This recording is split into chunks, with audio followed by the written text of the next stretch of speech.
Boop. Okay, I think we're good. Hello. Welcome to This Exists. I need to set up my other headset. I'm so tired.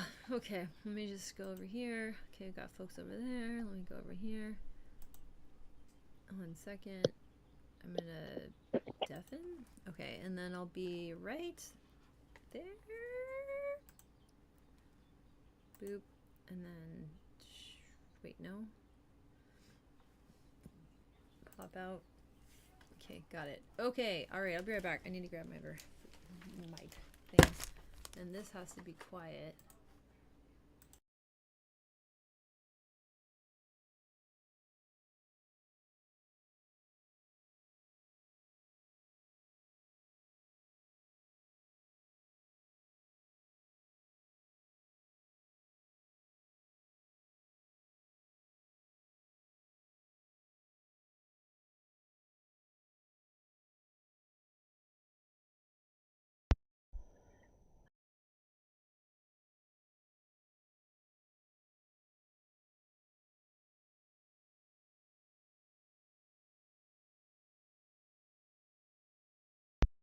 Test. Okay, so that's good, I think. And then I just have to go here and Hi. Hello. Welcome.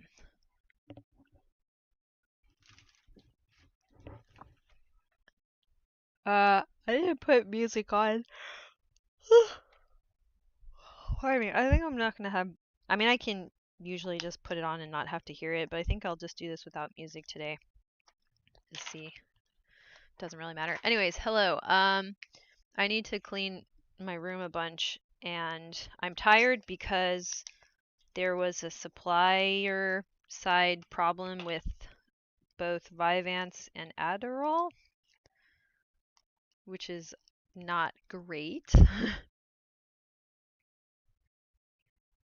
So yeah, everybody is gonna not have that in my area, I guess. I don't know how bad the shortage is, but it's like a raw ingredient shortage and lame, I guess. I don't even know how that happens.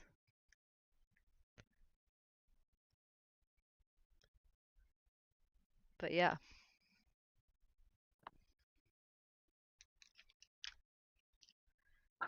So I had coffee instead.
Yeah, my psychologist, like or psychiatrist, that was like knew I was gonna say that wrong, but my psychiatrist, like I texted them about it, they're like saying I could try Adderall, but that has the same shortage issue for some reason. I don't know what's going on.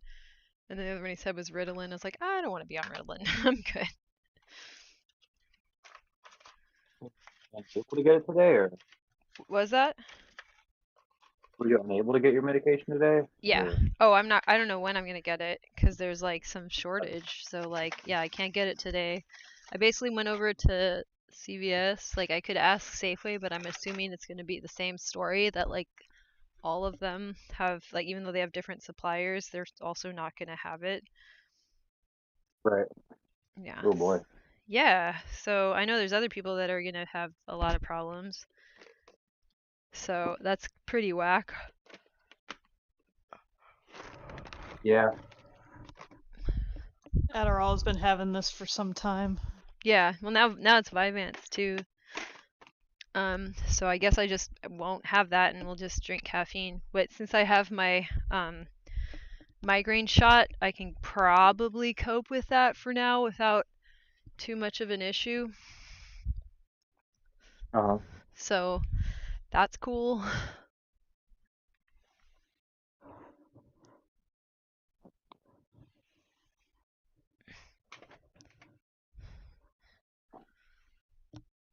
If it lasts Sorry to long hear that. enough, well, it's not great, but you know, if it Uh-huh. lasts long enough and I'm like maybe eventually taking what hydroxychloroquine, whatever the heck it is for lupus, maybe I'm just all messed up from lupus anyway, and maybe I don't need to be on it long term anyway, if my lupus is figured out.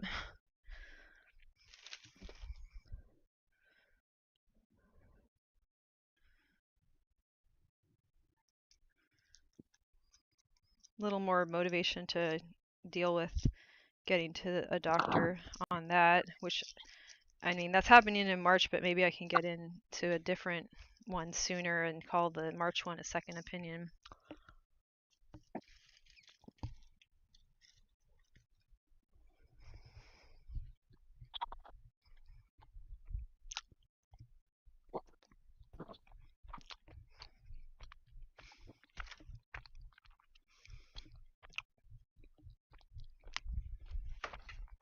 I was thinking, we've tried it sometimes where if, it's not it doesn't have to be, but it's an option to kind of share working on at the beginning. Mm-hmm. I was thinking about it and like, instead of the phrasing like, oh, what are you cleaning today? If it's like, um, I guess there's a bunch of different ways it could be asked, but I was kind of thinking something in the line, it could change, but something along the line, is there something that you would like to build today? Or are you building today? Mm-hmm. Thinking about it, like you know how I enjoy cleaning, right? Mm-hmm. So I enjoy it like I enjoy the tact the not tactical but tactile. Mm. I enjoy the tactile aspect of it a lot. Like I really like coming up with different ways to remove like a dirt or a dust or a stain or whatever. Mm-hmm. And I like the you know how you've kind of worked with me enough. You know how I like to like have all my little tools and I like to dress up and I like to like do all that. Yeah. I mean that's part of it is like I'm like building like I'm just like pretending I'm like exploring a planet or that I'm like some like medieval peasant surviving out in the middle of nowhere and all that kind of stuff. But then I was thinking about it this morning and I was like, but then there's another part of me which I guess I do have the capability of like, like doing as arriving, like I'm gonna arrive at a goal Yeah. eventually.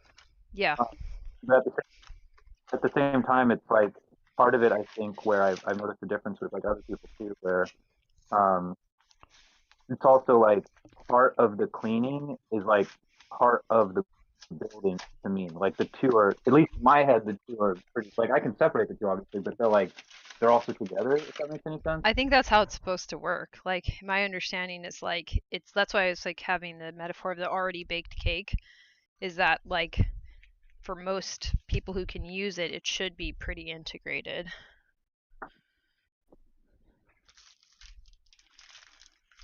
Like I can't imagine it not feeling like kind of a altogether thing. Like even if you can separate it a bit, that like overall your entire development of it has been like in tandem or in some sort of hybrid sort of fashion that I can't really imagine. So that follows, like I think like that's how it's supposed to be if it's developed properly. And like maybe some people are underdeveloping the building aspects, because I think you can use the feeling of motivation from arriving to sort of like direct yourself to like experience drive.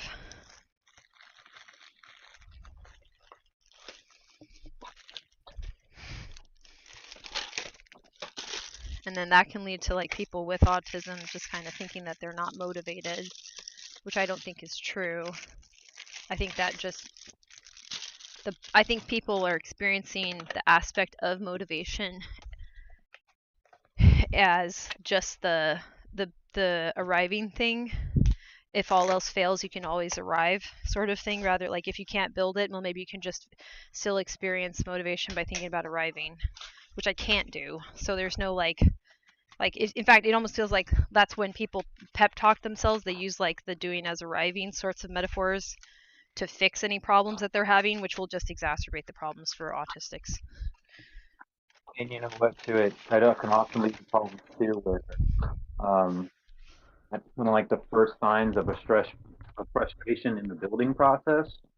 Like not knowing enough about the parts to put together a coherent system. Well, let's just get started on the thing, and then we'll get the parts as they come in, which can happen, and it can happen quite often. And that can it can also often happen where the goal to arrive is too quick for what's required. So, like for example, I don't consider myself somebody who is comfortable going online and being like, I'm going to talk about politics, listen to me and give me money for it, right? Yeah. Each but it's like a very complicated thing. It's one of those things like the more you talk about it, the more you realize it's just a lot of different ways of looking at it, and there's a lot of different things that affect So I think that some people, though, the goal there is to be the one who's politics. I'm going to just get to arrive at that place without doing the actual building part, which is take a long, like, I feel like you could study quote unquote politics every day, whole year, and still it might just be scratching the surface unless you're like really, really good at studying. You know what I mean? Because you can't just. It doesn't seem to me like it's one of those things you just sit in a room and I'm just going to think about it and then come up with the most brilliant theory on the planet. I kind of doubt that. You know what I mean? Yeah, no, but exactly. That's what a lot of us ended up doing during the pandemic, for example. Because of the pandemic. Anyways, I was just thinking. I know you were talking earlier and you said you had. I didn't want to like preempt that, but I was just thinking earlier this morning about goals and whatever goals. Even that word, I think we've talked about even changing that too, haven't we? Yeah, because goals is an arriving metaphor. Yeah. Yeah. It's a finish line. So clearly, like that's yeah. Like and even something like a target. Well, now it's still a finish line. You've just anthropomorphized an arrow. You're an arrow. So there's no like way to say very easily except like you can think of it as like a focal point. Like the thing that's important that carries across is that like people with autism, or what I'm saying is local featural dominance, or like it's not even reliance. I wouldn't even say dominance. It's just like we have to use it. We're still focused. It's just that we have the one focus instead of the focus in the distance that we're going to navigate towards by being aware of things in context that will make us able to reach that goal in the distance. It's more like this is right dead in front of me. I'm already holding it in my hand and working on it versus I'm going to go there. So both of them, technically speaking, you can have metaphors. Well, technically, I guess to make it more accessible, you can have metaphors about like looking at something, right? Like you're paying attention to that, and it's what you're perceiving. It's just that for the autistic person, it's not a thing in the distance. It's the thing right in front of us that we are already working on, and that obviously distorts like one's sense of time and all kinds of stuff. So I think that you know what's interesting? I watched something about some typical person who went into a sensory deprivation tank, and when they took it out sense by sense. So they took out gravity as just floating, okay, and then they took out light. And even by Yeah. that point, they said that they had like their sense of time was distorting. And then they went into, hi everybody in chat, by the way, they went into taking out sounds. They put some earplugs, and at one point they said like it could have been, you could tell me that's been, what did they say, like 3 hours or 30 minutes, and they wouldn't know the difference. I'm like, that's fascinating. So even somebody that relies on global configurational, that proves my point that that's where time comes from, which also like logically makes sense. That that's how we are perceiving time. It's by doing the comparison of our time Hmm. across a distance, and Did you I can't. disconnect or did Jane disconnect? Am I here? Hello. Did I Kyle, just? it was you. I could hear Jane the whole time. I could too. Okay, so then it's Oh, okay. hey Tara. Hello. And then Jane was saying, Hey, Jane, Shep. does that place the effort resistance time slow effect? Yeah. So basically, yeah, we don't have the ability, I think, to understand the passage of time without global configurational clued in. And I think that a lot of times, like the person who is doing this, I would like to do sensory deprivation. My assumption is that I won't have the same response as a normal person. Like at some point people start to hallucinate. I don't think that would happen, but I also do think that I would be extremely relaxed because I wouldn't have to take in anything, and I think I would just feel normal. I think I would just like, probably fall asleep a couple of times and then just think the way that I do without distraction. And distraction is like stuff coming at me from directions I can't really perceive because I don't have the global configurational, coming at times that I can't really clock. I get interrupted even without a sense of time. So it's like the disorientation is, pretty significant. So reason I say all that is like motivation for any of us has to be around building, is my premise, and to hold on to that premise aggressively, because everything in our culture will tell us to abandon that, because motivation, when it's not working for somebody, typically they'll have to go even harder into global configurational. So people will say, oh well, that'll never work because that doesn't work for me.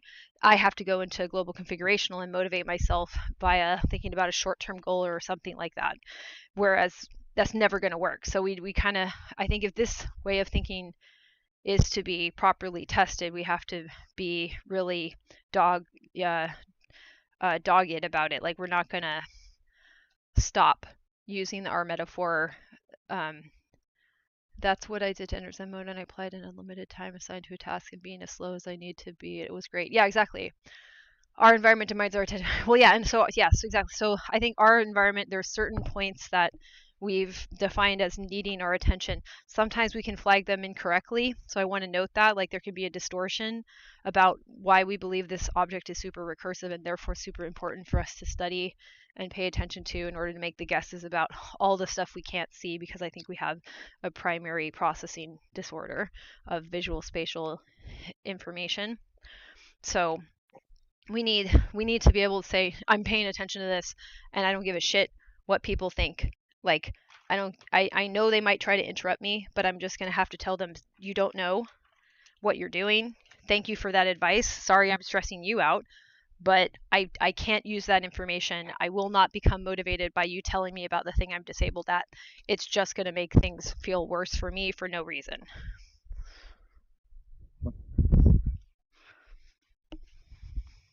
So then, if I tell somebody like I can't prioritize, and then they try to give me 7 different ways to prioritize, I have to tell them, stop it.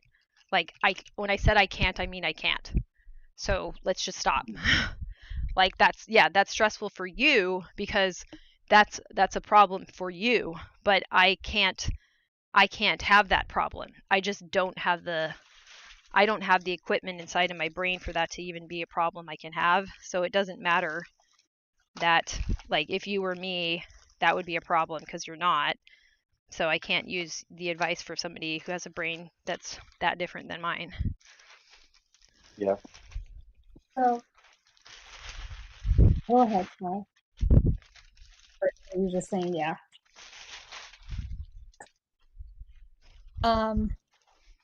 Yeah, so I have over time been able to learn how to prioritize. So I didn't know how as a kid. After seeing lots of strategies and like especially from other neurodivergent people and then like seeing what works for me. Um, and so I don't want to imply that everyone can do it. And I know that definitely like just being told to do it 100 times isn't going to get anyone there. And that also, it's frustrating when people put that expectation on someone when that might not even be necessary for what needs to get done. But if you'd like, I'm down to discuss the prioritization thread further, and like where it doesn't work for you, or like what kinds of prioritization and like what has and hasn't worked for me. Or if that was just like an aside and you want to move on with Yeah, something else, that's fine. so I think this would be interesting just for comparison. So for example, let me grab this. I was given a list of things that were supposed to be different ways to prioritize, which I've been given over and over and over and over. And so let me tell you all the ways that don't work. Overhaul your to-do list with the ABCDE method. Doesn't work. How to use the 1-3-5 rule to boost your productivity doesn't work. And the Eisenhower matrix doesn't work. Like none of those make any sense to my brain because so like let's see, 1-3-5 rule is, let me go here, hold on, I have to find the descriptions. The matrix one doesn't work at all. Let me see the description. Okay, so 1-3-5 is simple. In order to stay productive at work, you just need to commit to accomplishing 1 major task, 3 medium tasks, and 5 small tasks. Small relative to what? So every task I could look at, medium, major, or small, I could put into a different situation. I can run different predictions, and I can see things that are equally as likely to happen that would make the small thing a major thing. So it won't, that won't, and I'll be, and the problem is that I'll be right. So it's like, so that's one issue. And then the other one that I think is important, the matrix one is just not helpful at all, but I'm just trying to cover it so I don't forget what they look like. So the matrix one is where you do urgent, important, not urgent, not important. Again, urgent according to who, important according to who. I can argue all of these. I can argue, and I can find, if you give my brain the challenge to do it, I will make something that I can defend that is as statistically likely that will make the not urgent, not important thing bump up to urgent and important, and vice versa. So it's not gonna work, because what people are actually doing is thinking that, and then they're using their global configurational reasoning in real time. So they very often, the people that use these methods still move things from category to category. How are they doing that? Global configurational reasoning in real time that I can't do. So what they're saying is actually slightly arbitrary, but it's a starting point, and then they tailor it by using global configurational. So I can't do that. And then finally the ABCDE thing, let me tell you why that one doesn't work and just review what it is. So A is important. So they're basically saying like, oh, you have to say what's the most important. Say what's the most important. Then we have to define what important is. Well, important is valuable. Okay, what is value? And then if you actually look into that, it's a circular definition. The definition of value is importance, and the definition of importance is value. I was like, oh, great. Right. So then, so B tasks are the ones that need to get done but won't have such serious ramifications. I can't tell that because I don't have global configurational. Even if they do, I can't mitigate them like another person can. So it's if anything, I'm just going to get more disabled the more I try to do this. C tasks don't have any consequences for not getting done. I really don't know which ones are those, because I can't see relationship consequences. D tasks are anything you can delegate to someone else. I wish that's frustrating. Because I'll tell you why that one's frustrating, because I'm like, I think I'm just disabled and have been needing to not unquote, it's not delegate, is give it to people who don't have my disability, who can do it like it's nothing because they don't have my disability. And then e-tasks are one you can eliminate altogether. Well, if you give me this set of things that are impossible, I'm going to eliminate everything. I'm just be like, well, yeah, so the whole thing assumes that you can understand what's valuable and what's important. And I think valuable and important are actually just code words for global configurational. Important to a hierarchy, important to your relationships with other people. Mm-hmm. Yeah, I resonate with that perspective, and I would find myself running into those same issues when we haven't aligned on a deeper level about what's important or what like I see what you're saying, that yeah, a lot of people use words like valuable and important kind of as a value judgment, and code for global configurational hierarchy and relationships. And if you're coming in from a perspective where you're not seeing those hierarchies or relationships, then yeah, you're not going to know. I've actually found that some of my best experiences have been when I had some excuse to say that I'm new at something, like new in town, new to a field. I've kept doing like minor career transitions my whole career, which tech is a bit stupid how they consider the tiniest thing a transition nowadays Right. and like make it really hard to switch. But on the plus side, when you do, you can say like, I'm new at this tiny thing, and use that as like kind of play yourself up when you're applying, and then down the moment you get the job and act like you were born yesterday. Right. Or that you have so much experience with this thing that you thought they're doing, but turns out they're doing this other thing instead. But it's really hard in this economy because they lay people off after 3 months. Yeah, exactly. But yeah, that's been the situation. And then I also ended up taking on facilitation type roles where I would find anytime people are misunderstanding each other and say like, okay, let's explain, what does this actually mean? And that way I would be able to get more of a lay of the land. And I found that my best work experiences have been the ones where how to do things step by step is documented. Yes. Rather than me being told, do things step by step, or that my process looks like all over the place and being judged for it without being given like that lay of the land, and then collaborating on, okay, like, well, I got stuck here, let me improve it so it's better for the next person, and that being seen as an asset. So actually working at work collaboration company has been a good fit for me. I recently had another realization. I'll try not to go on this thread for too long. So I've been doing basically like, because so my first job after college was like that, and then the next two after that were so awful that I ended up like becoming the person to implement that just because I couldn't function without it. Then that was 3 years of my career, and then trying to like have a career after that, I ended up in these more people-oriented roles, even though like I think the whole introvert extrovert thing is very reductive and it's all about getting our needs met.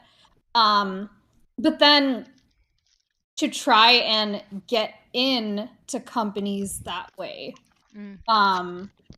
I've been doing consulting, like short-term and part-time, hoping that something would eventually expand to where like I can have more of that collaborative team environment. And in 2022, like I got lucky with a couple of the gigs, but then like 2023 was awful. And then like when I would talk to people about it, several people would be like, well, you said you're autistic, right? Like maybe you could do something where you don't need to work with people as much. And I'm like, well, I also don't think I can do something where I got to figure out everything alone. Right. And so this like people work as a consultant has kind of been the worst of both worlds. Because I'm on my own with figuring out what to do, and I have to like put that on paper for other people and have these very quick interactions. Right. But then on there, so I'm like alone in that sense and not getting the collaboration. But then like I'm also having to figure out this lay of the land rather than something like music I can make alone and be okay. But unfortunately, like if you build something completely on your own, you're not going to find enough people who it's really valuable enough to that you can make a living that way. Right. Like, usually, you hear these stories in history of like a couple of people who got it right. Their parents were usually someone, but like usually what we'll get is like, if we're not learning the lay of the land to some degree, like at best we'll get a few likes on social media. Yeah. Which I don't think is automatically an awful thing, like because people do value what's like built for them in a way, which I think is just part of being human, and that if we don't want to be subsistence farmers, then like we do have to figure out some way to understand what each other want without just passing value judgments, like do what's important. And then like we have to go read a bunch of books to understand What does that what's mean? important. And it might change because that's the problem is like important is dynamic. Yes. And they're not saying that it's dynamic because they've taken that for granted. Yep. Yeah. Absolutely. And I'll say it's Yeah. interesting too is like I'll say that like being honest is important, right? And there's occasions where that's not going to be true, like if the person that you're trying to be honest with is manipulative and is like somebody Right. that's going to use that in a way that's coercive. But if I can get ahead of that and say to people, hey, it's important to be honest, but also there are manipulative people. So if I'm going to just stick with being honest, can you guys get my back when the manipulative person tries to exploit that? Thanks.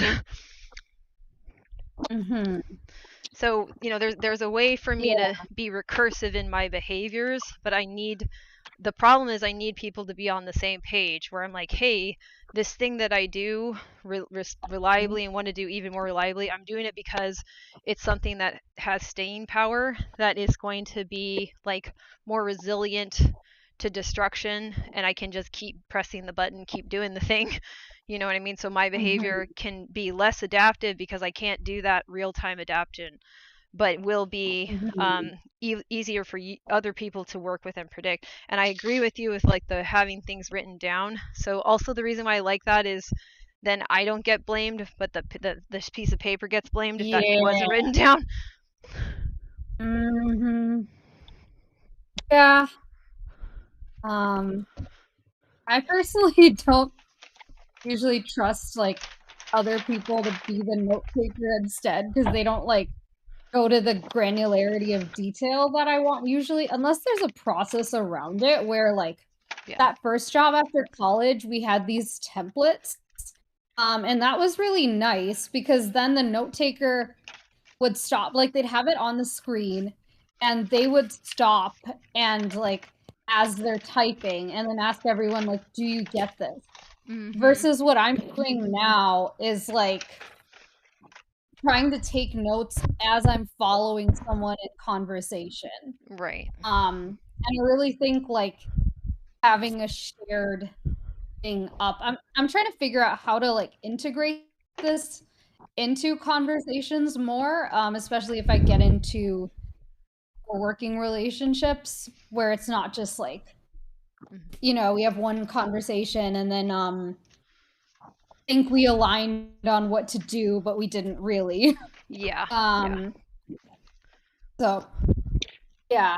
But yeah, otherwise it's hard to like come into every conversation and then feel like I need to facilitate it if I want to get any specific thing done. Yep. Because, like what I was saying before about when I ask people a question and they're like, let's have a catch-up chat. It's like, that's gonna be harder because then I have to try to like bring up this thing while being chill. Yeah. Yeah, exactly. There's not a good way for me to inform other people that like there's been a problem that is not on their radar because they have a more dynamic radar. Like I'm paying attention. I'm like that's still a problem over there. Like, oh, but we're busy thinking about this now. So maybe that'll just go away. I'm like, no, it's definitely not going away. Like Yeah, I know, especially like in conversations with higher up people in a company where they think they've had the meeting, check, and Yeah. then it's going to be someone else who finds the issue lower down. And yeah, I do wonder, like, I haven't put this much thought into how do other people think who are more global. I guess like maybe one of the benefits in tech is that a lot of people do want to understand how stuff works. Yeah. And there's not like as much praise for people who are just talking global featural at each other.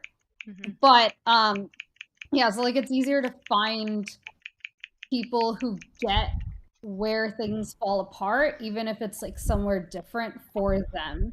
Well, they're But it familiar is frustrating. talking to engineers, right? It's like that's that in and of itself.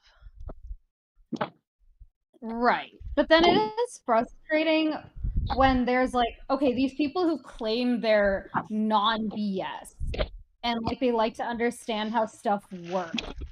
When you reach their level lower down where they have like value judgment and like their biases that they're not willing to have questioned, like that's frustrating. Yeah.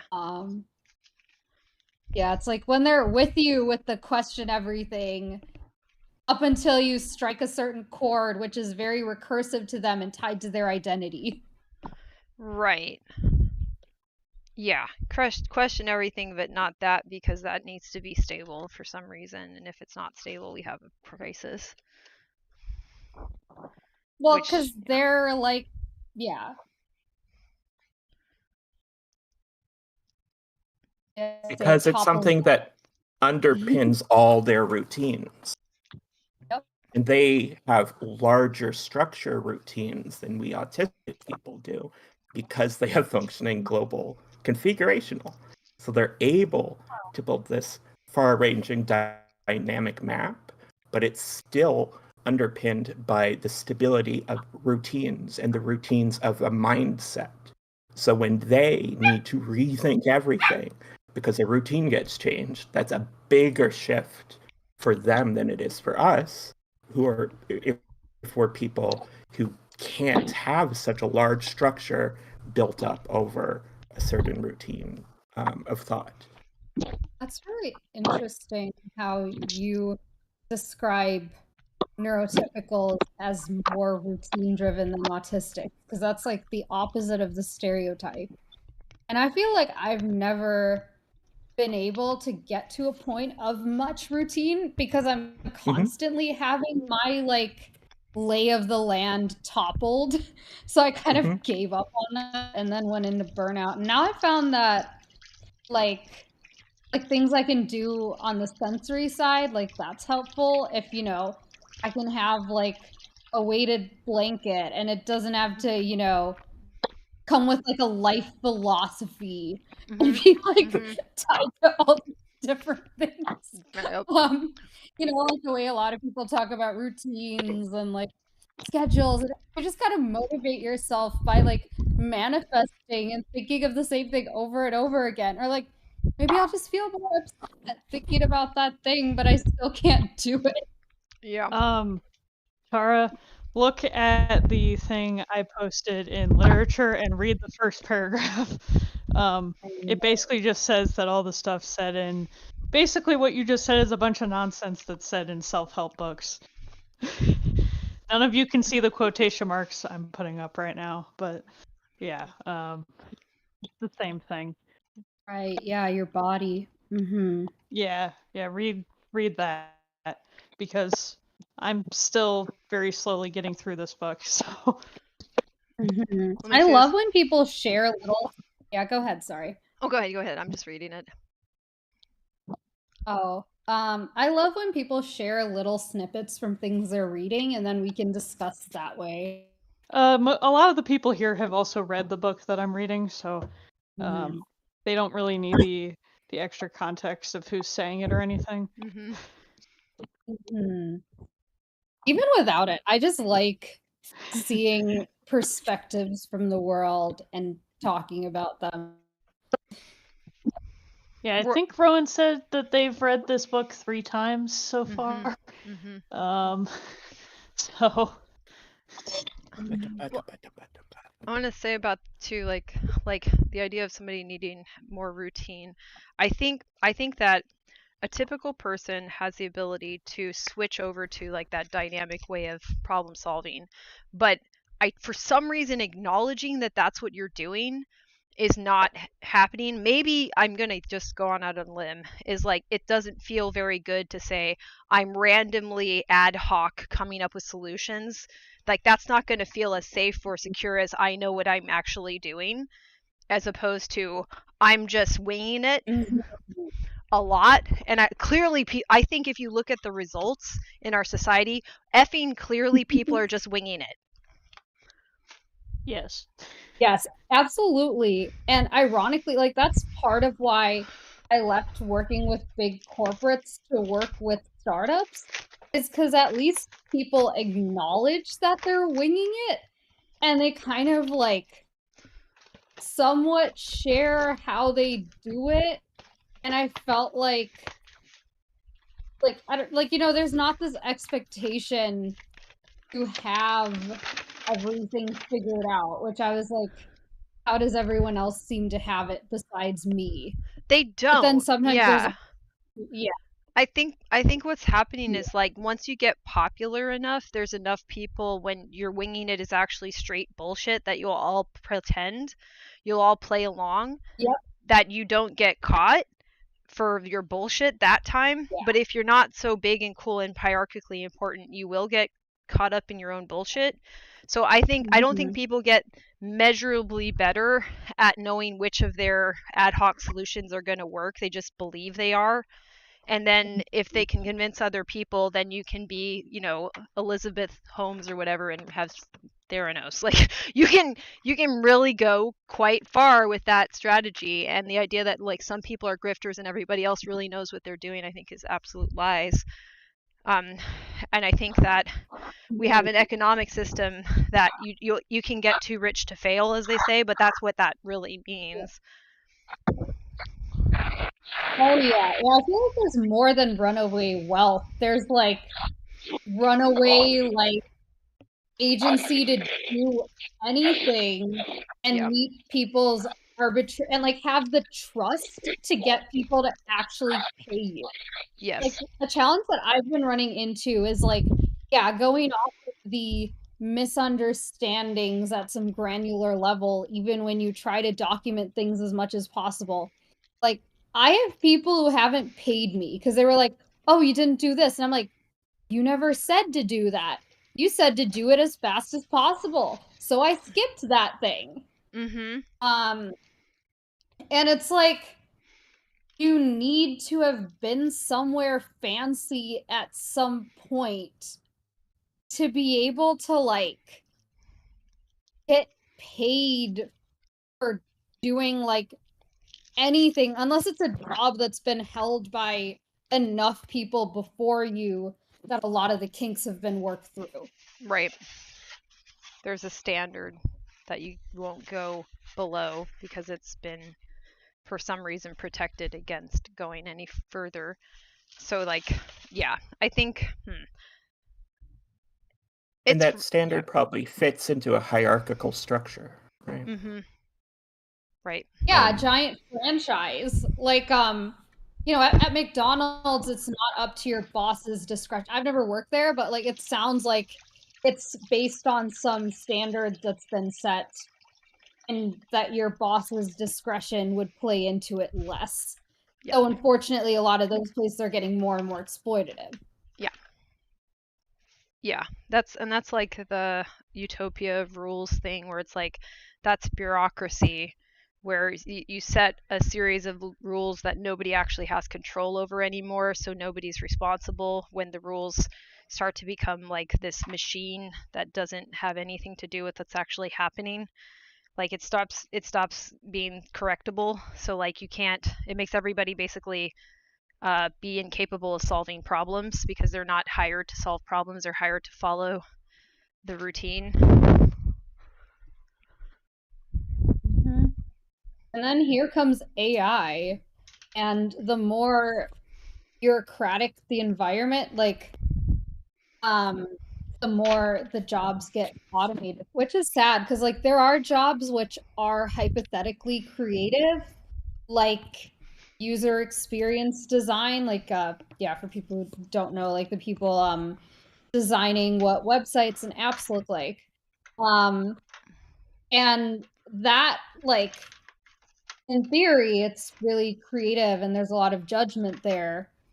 Yet it's been like made so mechanical at a lot of places that now some companies are like, we don't need it anymore. We can use AI. And I'm like, good luck.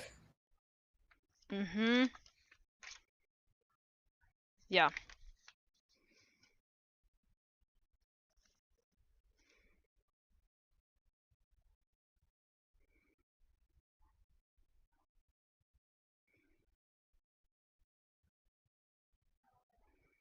I'm really interested to see like what's going to happen next as companies have less motivation to hire hundreds and thousands of people, and like maybe it'll be more conversations like this, just sharing knowledge and paying people for it.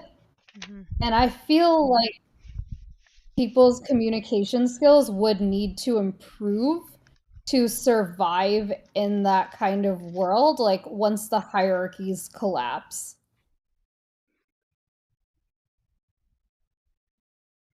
It's like, well, I don't know. I could see it either going one of two ways. Like, either people would need to take in knowledge from different types of people, or like if it becomes the satisfaction guarantee world where people just refuse to pay anyone if they misunderstood like 1% of what they said. Yeah. But I just feel like functional, and like eventually, there'd be like some kind of system so that, some kind of new norm so people can eat. Mm-hmm. Yeah. That's yeah. Yep.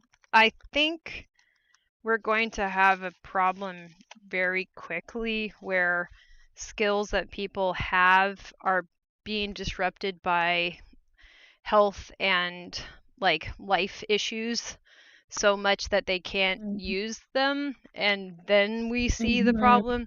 So like if AI can consolidate the experiences of people and say like, oh, all of these people have insights that aren't being added to our like doctors, and even something like the user experience that you're talking about, it's not really being consolidated, but AI can consolidate that and make it easy to understand.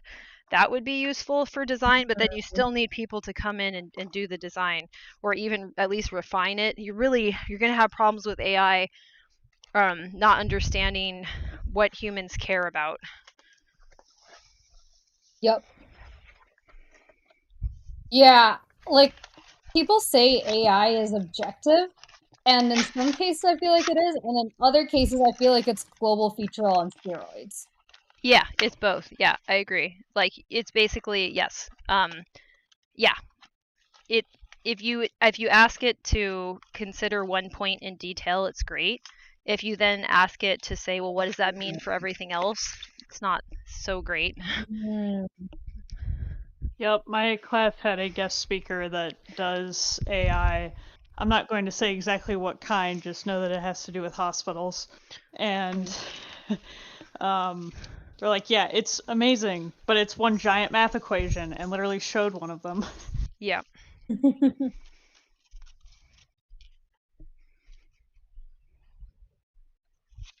Yeah.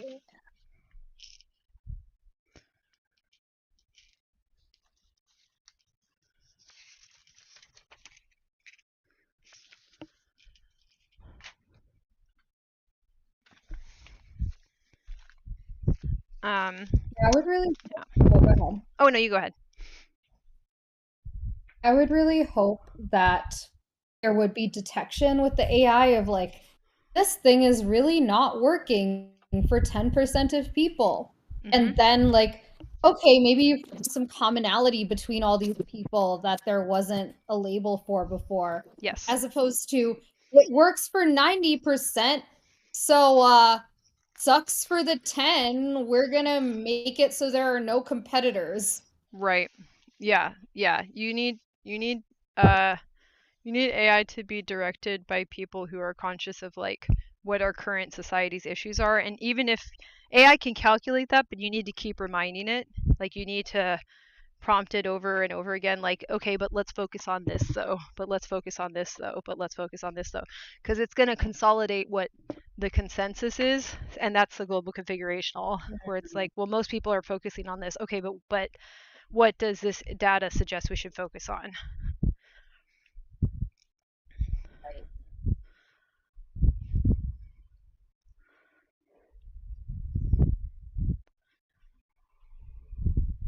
Yeah, I think, and I wanted to get into something too a little bit. Like, I think it's weird not being an average person. Like, I think that's important to talk about. Like, if so, let's say you're on the spectrum, or you just are aware that you're somehow neurodivergent, or and I wanted to mention this too. Somebody asked like what they felt about the term neurodivergent. It's just something that naturally grew out of people talking about the neurodiversity movement, but neurodiversity is coined by a sociologist who had specific intentions for it.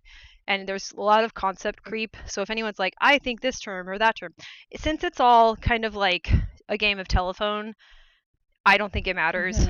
Like, we get the idea. Like, it's a gist sort of term, to be honest. Like, neurodiversity as a movement may be more complex and subtle, but we're really not talking about this one Susan, whatever her name was, right? I don't even remember her last name. Nobody talks about her theory.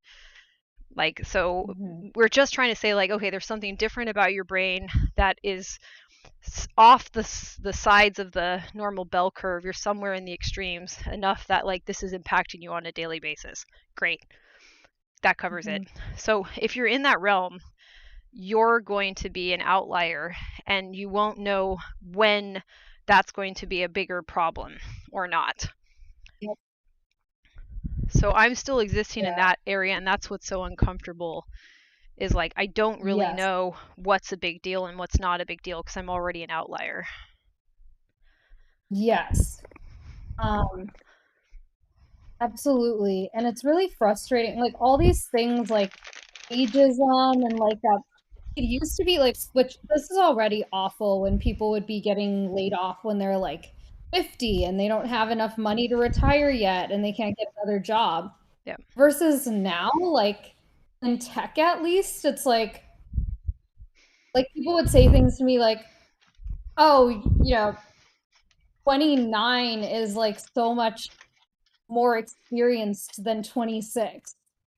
But like depends what you were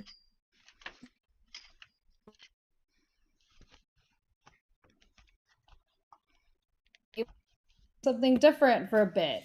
Or like moving around while other people got better mentorship. And yeah, it's really tough when like the destination based model is getting more and more granular. Like it used to be like there was an expectation to get to a certain place by the time you're middle aged. Yes. And in between, just like crunch your spreadsheets and stay out of trouble and you'll figure it out. Versus now it's like you got to be here when you're 25 and here when you're 29. Otherwise, you're just a loser and not cut out for this, and we're just going to chew you up and spit you out. Yep.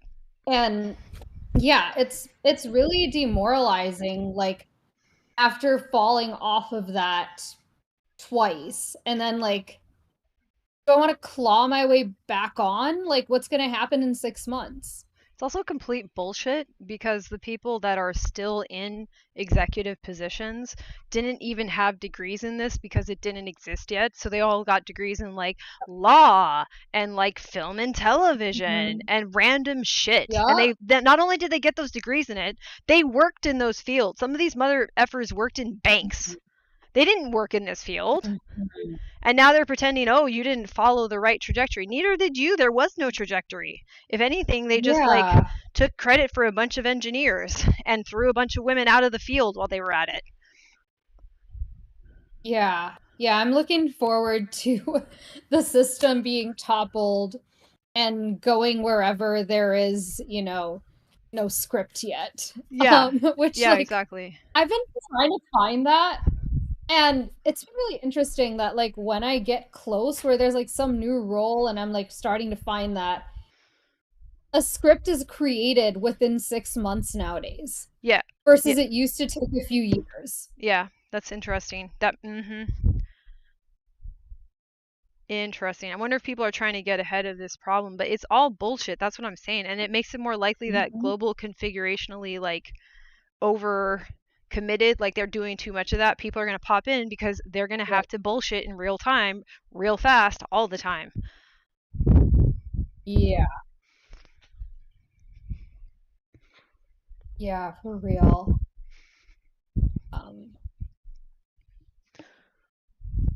Like it's wild how fast a field goes from this Wild West. We're here for the people who couldn't follow scripts to like, here's the script and you got to follow it exactly. Yeah, exactly.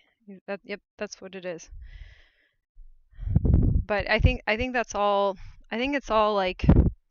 I mean, it might be hearkening to like just general instability that's going to collapse. Like America at the very least. I don't know. Like I'm not that I'm like, yeah, I can't wait till our shit collapses. I don't really think that will be good to have any amount of like extreme instability, but like I don't understand how we're going on like this. Like I don't get it. And that's yeah, that's from the perspective of like I think this isn't an okay situation for disabled people across the board, but particularly I'm just concerned with like the kind of disabilities that are not supported by society or recognized as legitimate even. That's like the problem is like they're kind of saying to people with those sorts of disabilities, why don't you get involved in tech? Which, you know what I mean? Which in some way I think is just like exploitative. Like, you guys are insane geniuses. Why don't we just use your brains and then we'll just throw you on the side of the road? Yeah, and then while we're at it, we'll change the system to like expect the same thing from you twice as fast, and then when you can't do it anymore, we'll throw you out even faster. Exactly. Yeah. Yep. So yeah, there's that. But I do feel like this hyper optimization culture, which makes disabilities more of an issue, like that doesn't feel sustainable. Right. You know, yeah, I feel like we've said this like 5 times before, where like 20 years ago, the routines people were expected to follow were not nearly as granular or difficult. Yeah. And some of them are not even possible is kind of my argument. I think some people are just making it up because they'd use that ad hoc reasoning but don't want to be seen as that. They want to be seen as geniuses. So they were like, no, I totally knew what I was doing and it was this. And they just like literally wholesale, whole cloth invent a story of how they got to be where they are that's just nonsense. Oh, for sure. Yeah, like there was someone who referred me for a job, a project management job that he was doing, and he said he worked like 10 or 12 hours a week. And I asked him how, and he was like, well, because most of the stuff I'm told to do is BS, so I just don't do it. And I'm like, and then when I was filling out, they had some questions to answer before you do the job, and like it seemed like the kind of things where you'd have to BS to like get past it, and I didn't get past it. Because it was like, would you ever blah blah blah? And like you were saying, I could think of situations where yeah, I would, though that wouldn't be most of the time. And like I could just tell that that job would be a nightmare for me, like because I wouldn't know where can and can't you get away with BSing. Right, exactly. Because they don't know either. They just like are doing it. I mean, I really think it's a matter of luck more than strategy, and then strategy turns into bribes. Like, do you see what I'm saying there? Like,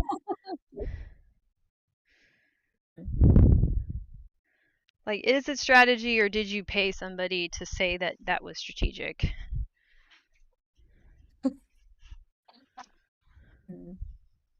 I saw this little snippet of an interview of a billionaire, and the question is like a ask me anything thing, and the person's like, okay, you have a cell phone and $500. What do you do next? And the billionaire's like, that is like the best question I've ever been asked in my entire adult life. That is such a good question. If I only had a cell phone and $500, huh? I mean, the setup is hilarious. Go ahead. So, okay.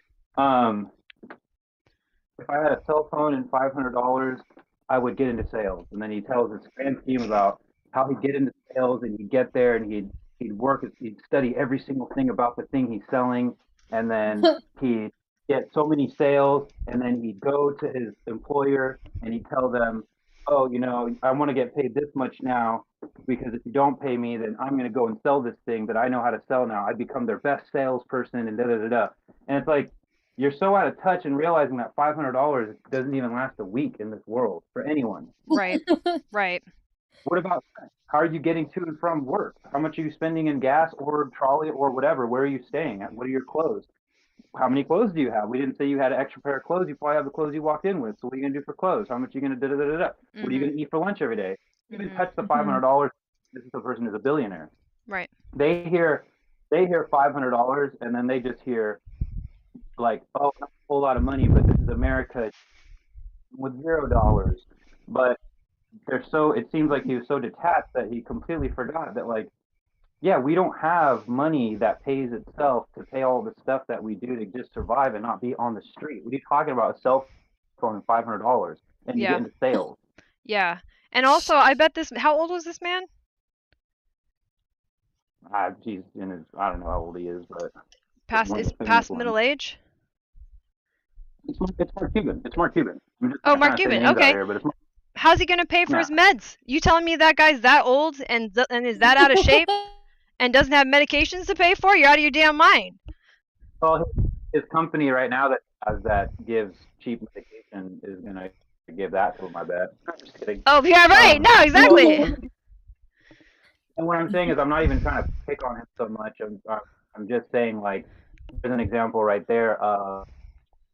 He's saying language that's like, here's how I'm going to build this thing, but he's really thinking and arriving. Yeah.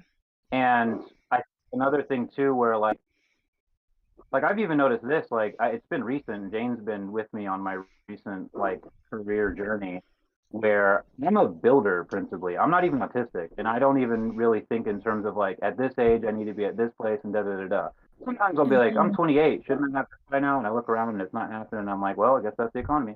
Anyways, I'm a builder, and I don't really think to, okay, it's been 3 years, I want to do this position now because this position pays this much and the work is this kind of work, right?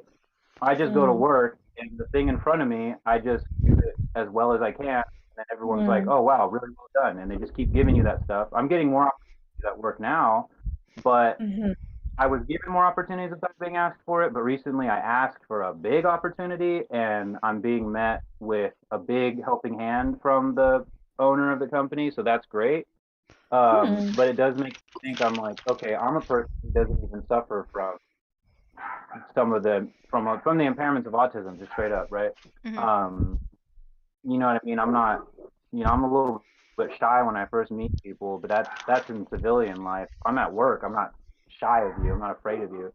so I know what people are doing basically. I don't get bothered by personal stuff, right? So I don't even have that obstacle, and yet despite that, I still have been working in the same kind of position, global configurationally, but I'm just focusing on the building part of it, right? Because I do enjoy the building part of it, but I took a step back and I was like, wait a second, this thing's never going to pay what I need to survive in California, especially with everything going up in price. So, anyways, I think now what I believe is that there are a lot of people and they're getting those jobs, and a big portion of it is because they're thinking of it in terms specifically of the global configurational aspects of it.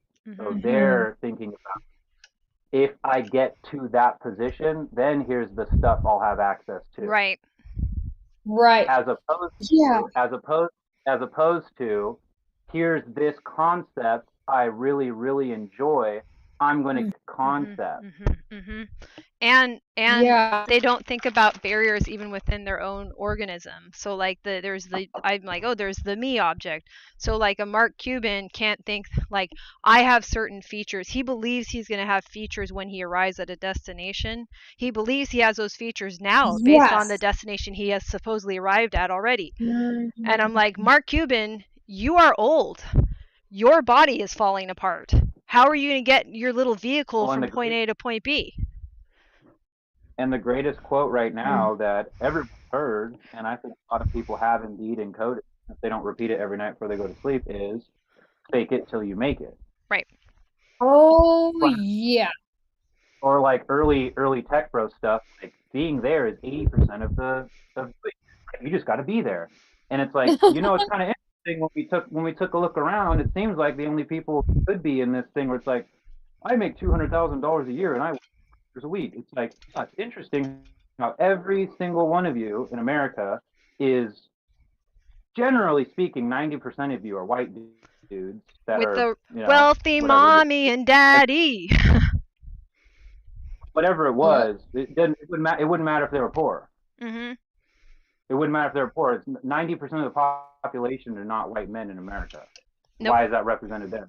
And then if you look at other countries that try to adopt that whole, like, oh, tech is this new thing. You can work for 3 minutes a day and get paid $400,000 a second. Those people are representative of their country, but still they're men. Whatever country they are, yeah, they're that from that country. But whatever ethnic power is in control, they're that ethnicity. I mean, they're in a country with different ethnicities, and no matter what, it's a man. And if there's a heavy class disparity, it will be from the upper class. Oh, for sure. Including along ethnic lines. Like, oh, sure, I'll give you credit that you showed up, fine, but you had the door open for you. You got ushered in. Oh yeah. Yeah, I burnt out trying to show up in SF. The difference between us is that, for whatever reason, I'm not even going to say right now, but for whatever reason, you didn't even know that room was there. You showed up because everyone's like, hey, if you go in that room, they pay you money and you don't work as hard. You showed up in the room, and lo and behold, you're on the VIP list. Yeah. Or better yet, they're like, it just happened organically. My buddy was in that room partying, and he was like, come hang out over here. They got good snacks. Right. Meanwhile, the people are like, we really want to learn that thing. They're like, well, are you smart enough to learn that thing? Are you committed? You don't wake up at 3 a.m. You can show up here at 7. And remember, what was the 2010s? Oh, we actually like to hire never been to college, and people who are, they come from nothing because it's proof in the power that, because they, not sexually, but they're fed the inherent power of this thing called. Can I add? I like technology. These people. Can I finish my? Oh, go ahead. Yeah. You are breaking up a bit, though. I was just Al's breaking up. Okay, can you hear me now? I think so. Okay. Oops. I might be losing it.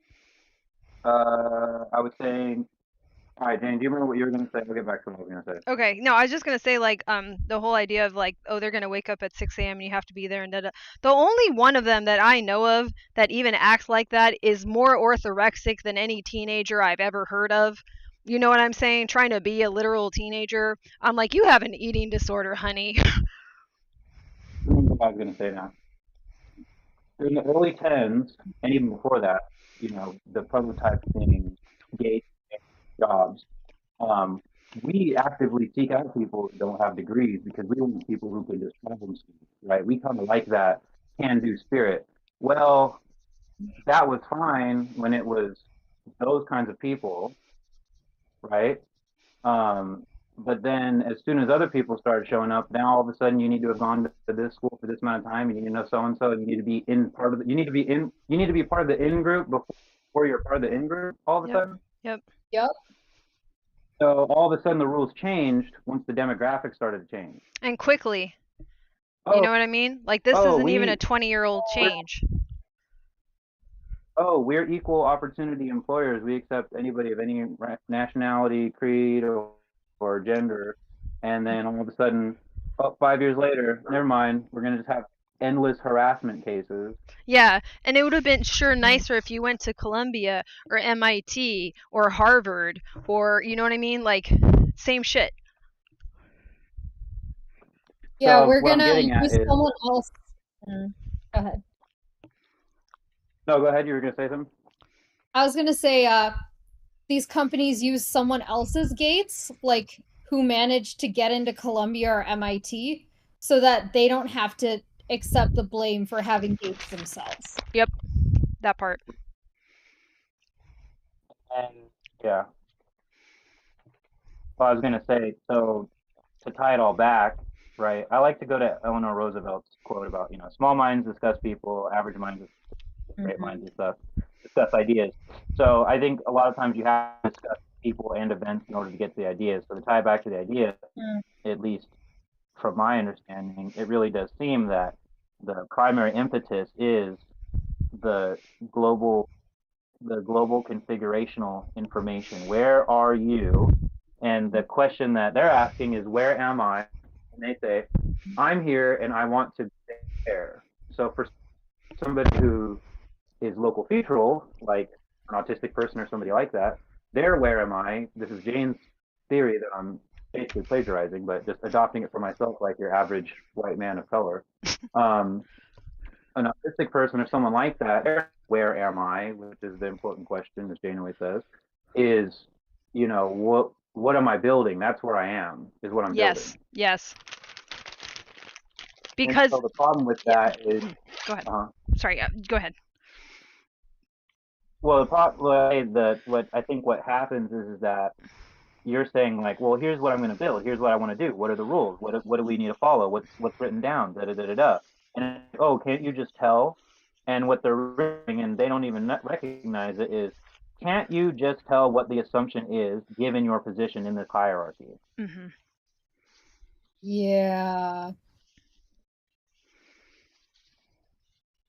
And that the building is secondary. Yeah. Yeah, and I feel like that's getting more and more real time as things are changing, where, you know, the hierarchy is not the same as what it was 10 years ago, and you can ask your friend.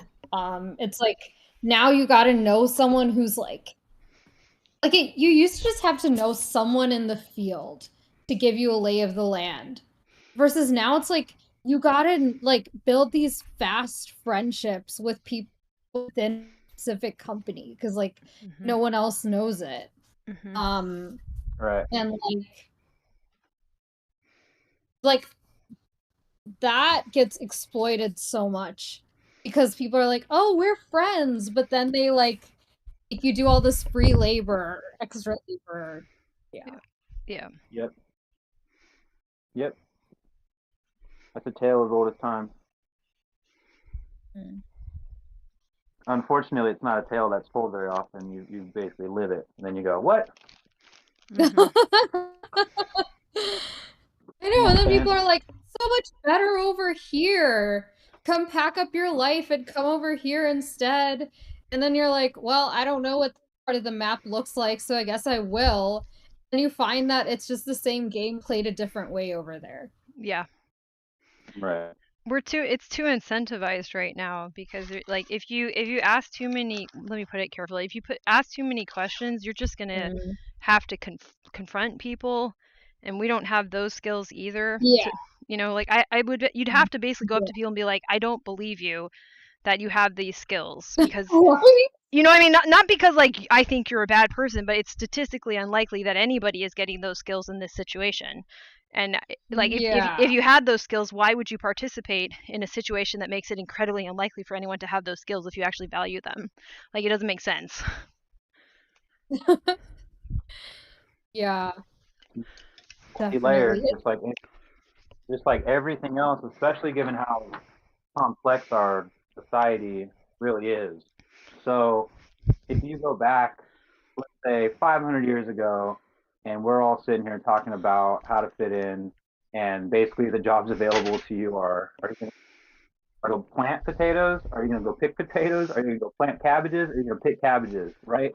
Are you going to go and take care of horseshoes? Are you going to become a blacksmith? Are you big enough? Are you going to become a soldier? Are you going to become a mercenary? You're a dude. If you're a woman, like, oh, are you 16? Did you get married yet? You better get married because you're going to get in trouble if you don't.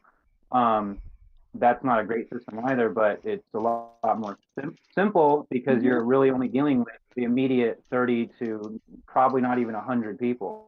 Whereas nowadays, the expectation is within 5 years, you're being asked to meet and shake hands and be buddy-buddy with hundreds of people. But before you know it, Yeah. this new batch, then this new batch of 20, and this new batch of 20, and da-da-da-da-da, because we're all just basically high off our own supply, I guess. I don't know. Yeah, for real. And something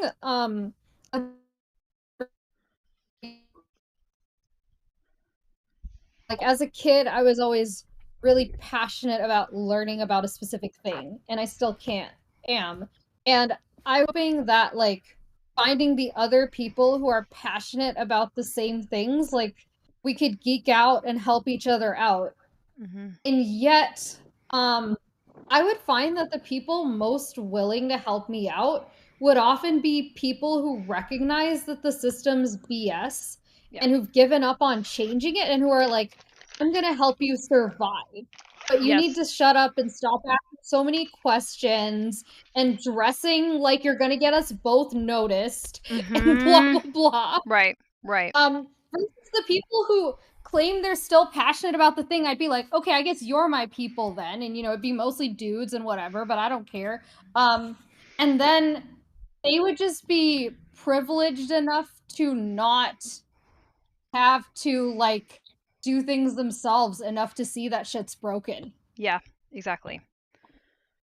That reminds me, Jane, of, you know what you're talking about? You wanted to, I mean, maybe it's not the complete segue, but it reminds me enough of, you were talking about this morning, your topic you wanted to discuss.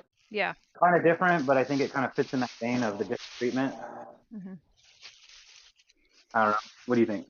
I mean, yeah. I mean, you can introduce it. Well, and if at any point I'm speaking out of turn, Tara, please let me know. But the unfortunate reality is that there are male-female dynamics. Now, I don't say that in terms of them being essential. Like, males are always this way and females are always this way because it's in their nature and da-da-da-da. But what I am thinking about are the cultural traditions and myths that we've adopted that we still hold on to and we still apply to one another, especially in the workplace. So, it does seem like there's a very specific kind of treatment that, well, why is it mostly men? And why is it that when women show up, they are, it's like, why is it that you have to work with mostly men? You know what I mean? And what kind of differences does that make even in a person's desire to help facilitate any given person's growth in life, right? So like an average man, is he really going to view this woman who came in his door and this man who came in his door, is he really going to truly be able to view them as completely equal access people, or will he favor one or the other based on certain other things and in certain different ways, right? It's like, oh, we'll make sure that you're safe, and it's like, well, why do you need to make sure a woman's safe? But for a man, we'll make sure that your paycheck is safe. All the other stuff is fine. You're not going to get harassed. You just might not get paid. Right. So even though we're talking about equality these days, which is great that we're moving towards that direction, but we certainly haven't alleviated that because, again, there's no list of men who are suing activism for sexual harassment. Right. There's no documentary that highlights the sexual harassment that was going on at Uber towards males. Unless they're all real quiet, which, okay, that's possible, but, you know, you'd think we hear about it at some point, I guess, you know. Right. Well, it's just not happening. I mean, that's obvious. Like, yeah.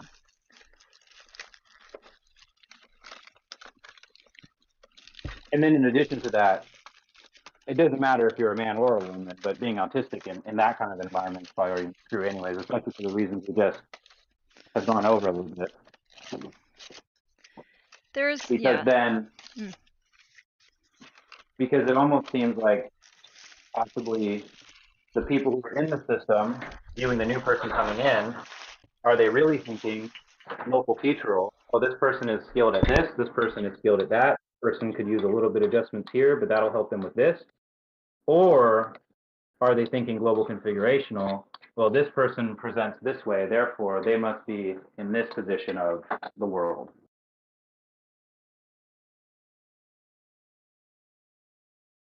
I think, things to say.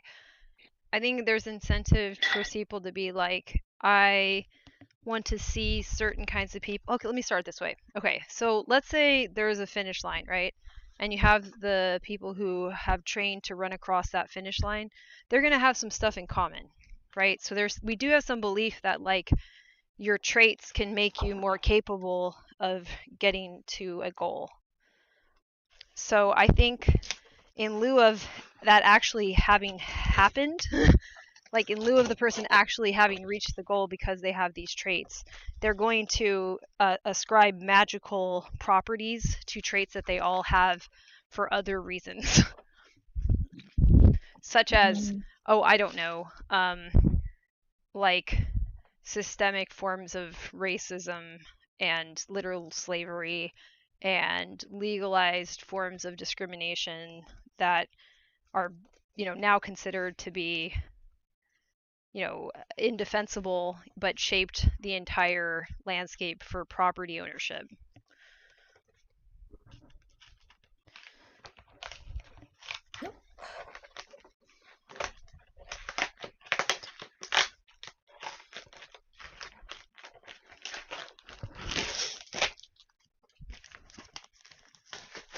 Also, access too. One group to be able to acquire property. Can you say I'm What? losing you? How are you on like a speaker? Yeah. I think you should listen to you should listen to the audio if you can and hear what it sounds like. Maybe it'll give some hints as to what's going on too. Is it better right now? Yes. It's better. I mean, you sound far away. Like it doesn't sound. If you have a headset on and you're by a microphone, it doesn't sound like that. It sounds like you're talking across the room. All right, I'll pause a little bit. Okay. Sorry about that. You should listen to the VOD though, or like go. You know, if you can scan back a few minutes. Oh, drink water. Oh, that's a good idea. Reminder to drink water. You're welcome. Yeah, I put reminders when I realize that my throat is really dry, so. Nice. I will get water.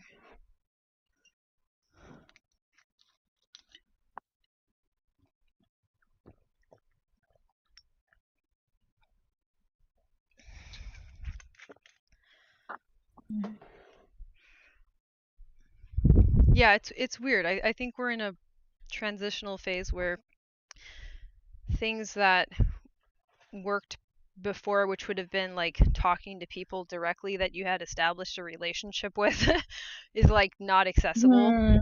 So we're all supposed to be able to go through automated systems, and everything's supposed to be like you just plug yourself into it, but that's not true. We don't have those sorts of systems at all.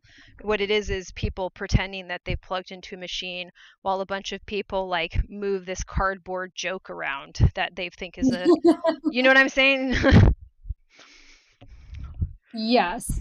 And I think it might be really interesting, like, because the narrative of what autism is has changed a lot in the last 5 years. And Yeah. I'd be really interested to see, like, where it is in another 5 years when these systems that are built for the majority end up being more incompatible with the minority. Because it used to basically be like a lot of autistic people got into tech because they were just so burnt by social dynamics that back when tech wasn't so complex, like Yep. they had the patience to put up with things that weren't built well because it meant not having to interact with lots of people. Yes. Versus now, like when it's the norm to interact with these systems, and so people expect us to do it faster because there's not just a small minority that does it that could get away with working slower because there was no one else to hire instead. Yeah. That's going to expose where the systems like aren't as compatible with people as we think. Right. I'm hearing something wild happening on. Okay. That was interesting. Yeah. So yeah. He hates Sunday. Oh. Who hates Sunday? My younger brother hates Sunday. So every Sunday, I still haven't been able to crack the case, and it's been years, man. It's been like over 5 years, and it's every Sunday. That's an anger stim, basically, is what that was. Yeah, he's level 3, just for context. I apologize for that. Oh, you're good. I'm curious whether it might have something to do with the week coming up and people's behaviors around that.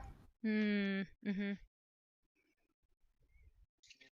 I think that's possible.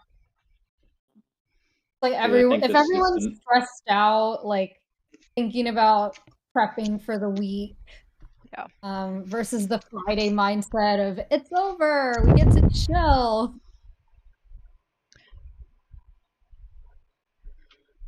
I think it's probably, yeah, that makes sense to me too. Like I'm kind of sensitive to, like the tension in other people's. Even though I don't think I'm like, I don't think I'm picking up on their emotions per se, but because, I have criticism of that. But like literally the tone in their body. That's why I'm good at what I'm doing right now. Because I can feel people. I'm like, oh, your muscles are still turned on. You need to breathe. And then I'll talk to them about feeling safe. I'll be like, okay, well, notice that the bench that you're lying on is supporting your body weight completely. And I'll talk about, like, imagine if you're going to step on glass, your whole body would actually recoil away from it. We need you to do the inverse of that. So whatever that is, if you think about doing that, don't do that. Like, do less. So, but I have to tell people that because I can physically feel it.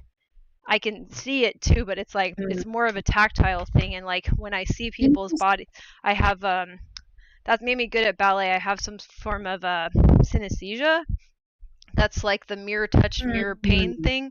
So I'm able to be like, oh, you have this muscle tone in your body. Like, I can like sense that. So I think I wonder if that's common in autism too, for people who are low speaking or not speaking.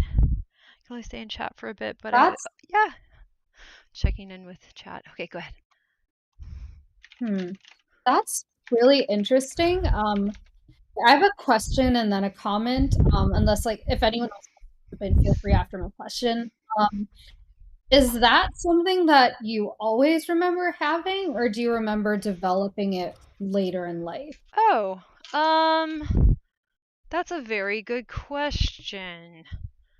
I don't know if I've always had it. I've had it at least since I was a teenager for sure. So by the time I wouldn't have even been in high school yet. Like I know by the time I was like 13 or 14 for sure, I can remember that playing a factor in like dancing for sure. Let me think back for a second. I don't know if that was present when I was a very small kid though. It's possible it wasn't. Maybe I developed it to try to get in tune with other people. Right. That all makes sense. And the reason that I ask is, yeah, like I have my theories on where like the other people sensitivities and autistic people come from, which is different from like the noises and tactile. Like I used to be really sensitive to people touching my kid. But it was just like the sensation of being touched itself would just be like, ah. Versus now, I'm pretty sensitive to people's tone of voice. And it's something that I developed like late 2022, and now I can't like go back, though Yeah. I've been able to kind of desensitize myself when it gets really bothersome. And it was just because like I was going to all these new places, taking in information fast, and trying to get a sense of like how can I trust people? And like what you're describing, like that sounds like a really good proprioception, which autistic people generally are bad at. And then I have this like voice sensitivity, which is something that a lot of autistic people are like not good at. But then I got like ridiculously good at it Right. because I needed to find something to anchor to see like who's trustworthy. And I coincidentally happened to be exposed. So I had a couple people pointing out that some people's tone made them feel unsafe. And then within a couple months span of that, maybe even less, I like got exposed to lots of different people's tone, lots of different situations, like was able to pick up patterns. And then I kind of latched onto that, like Right. unconsciously. Huh. So yeah, like I could see a parallel story with you and ballet. With me, this was like as I was getting into consulting and trying to survive doing people work for a living. Right. And also like, trying to date-ish for the first time in years. Yeah, go ahead. I was gonna say like so like it's interesting because I'm not great at like not running into people in ballet, which is not awesome. So it's like I'm Yeah. aware of like kind of like pressure and like that there's proprioceptive elements to that, but it's more like I'm aware of my arm because I can create the sensation of resistance against something. So I'm able to think about like like we can understand pressure pretty well, right? Like so I'm using that, and it's definitely not using the like same thing that I think people are calling proprioception, whereas also like, oh, the door is over there. I'm gonna hit the door. I have bruises on me a lot of times because I still run into stuff a lot. So that's interesting, but I no, that's a really good point. Like maybe I realized, oh, I understand how to think about pressure and think about like muscles are basically little tiny hydraulic systems. Like they just are little hydraulic presses all woven together that are contracting and stretching. And like I'm aware of like that in a physics sense where it's like, okay, I know how it feels to use my body to create feelings of pressure. But I also used to just lie on. I remember being a kid lying in bed just thinking about what it feels like to squeeze something really hard. Like I would just like think about this, and I wouldn't do anything. I would just lie there and think about that, and I thought that was, or think about what it's like to squeeze something that's like a marshmallow. So I would sit there and my brain would just like spontaneously think about that. and kind of like visualize that in my head. So and like I don't know what that is. I have very bad language to describe this, but I used to just sit there and trip out on that and just kind of nebulously feel it. I would nebulously feel it in my fingers. I would nebulously feel it in my jaw, the feeling of pushing against different levels of resistance or lack thereof. And so I think what I started seeing was like that in other people.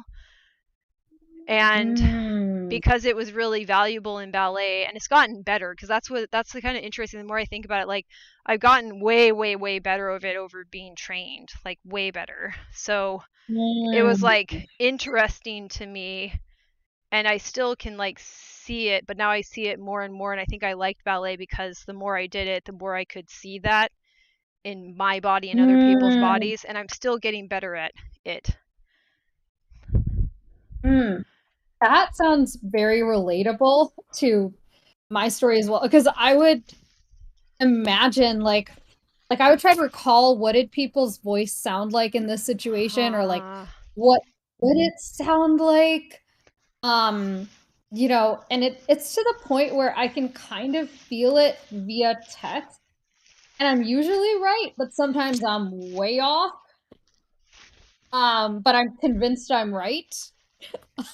So are you possibly matching patterns of like, hear me out here, because like I know that blind people can tell when somebody is smiling because it actually changes the way that the resonance of the voice is broadcasted, because like you're narrowing the space.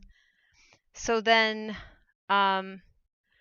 let's see, what was I saying? Let's see, smiling. Oh, like you could also be like perceiving something about like breath and heart rate and muscle tone from the vocal cords and how the voice box is working, that like match with certain behaviors, or like, you know what I mean, like maybe tone is also more physiological, and you can use that as the recursive pattern.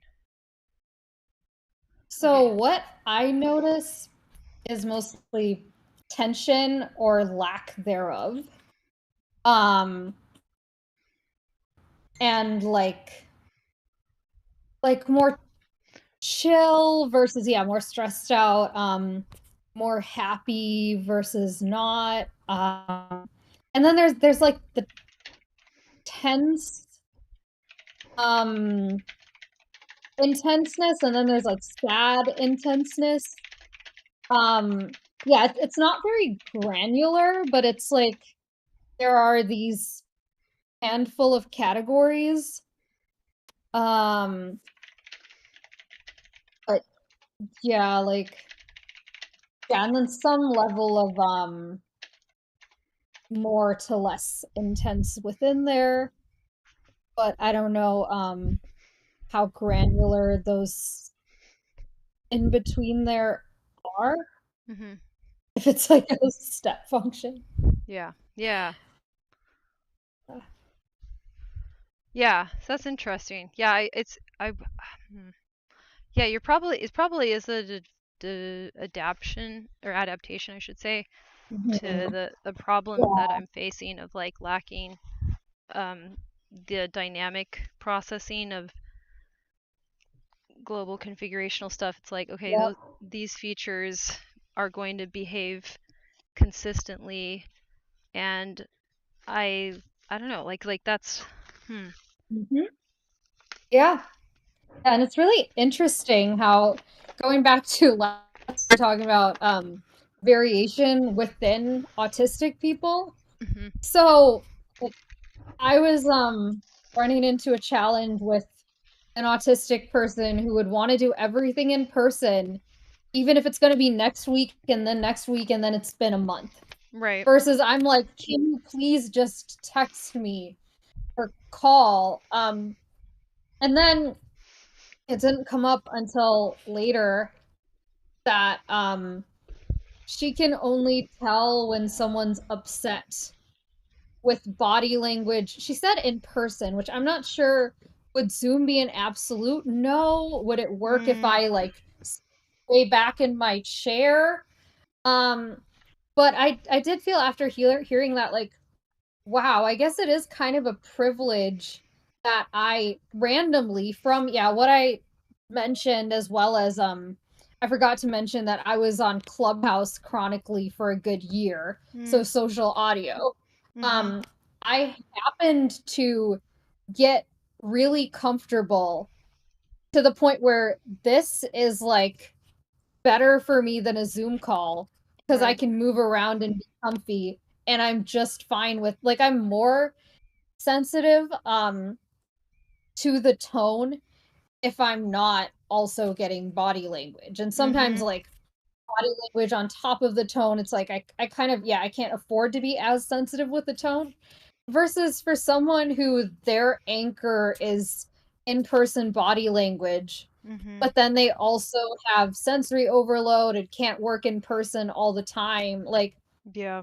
I feel for that. Yeah.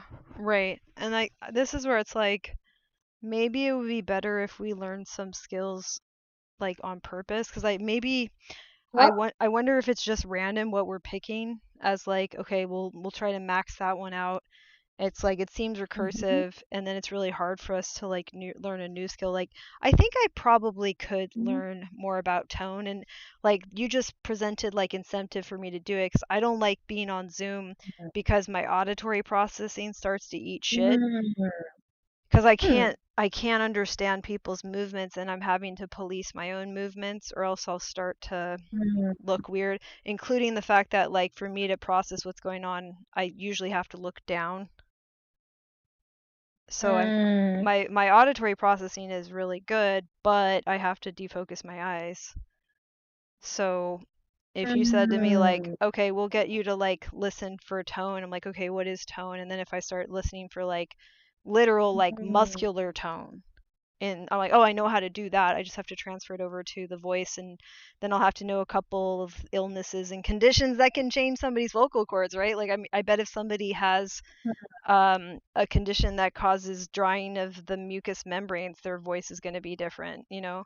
So it's interesting to me, Right. right? Like there's another area for you to become kind of an expert on, and that works for autistic people. It's like, okay, I'm going to learn more and more ways that this one system or this one kind of thing uh, clusters, like the clusters in this way or that way, and this is common and this isn't common, and these are the reasons why I might see this more uncommon thing, and now I don't feel lost. But you we don't get to participate actively in selecting our strategies. Right. Yeah. I really love this discussion, and like I'd love to see more stories like this shared of like, here's how I developed this thing. So then someone who's in a new situation, instead of being like, oh my gosh, I can't interact with Tara at all because she'd rather do a phone call than talk in person in a month. They can be like, ooh, well, Tara and 5 other people want to talk on the phone. How, like, I'm not saying how anyone should live their life, but I do feel like people might act differently by choice if they knew the menu existed. I can share like some examples of tone, like the kind of things I was talking about, if you think that'd be helpful or interesting.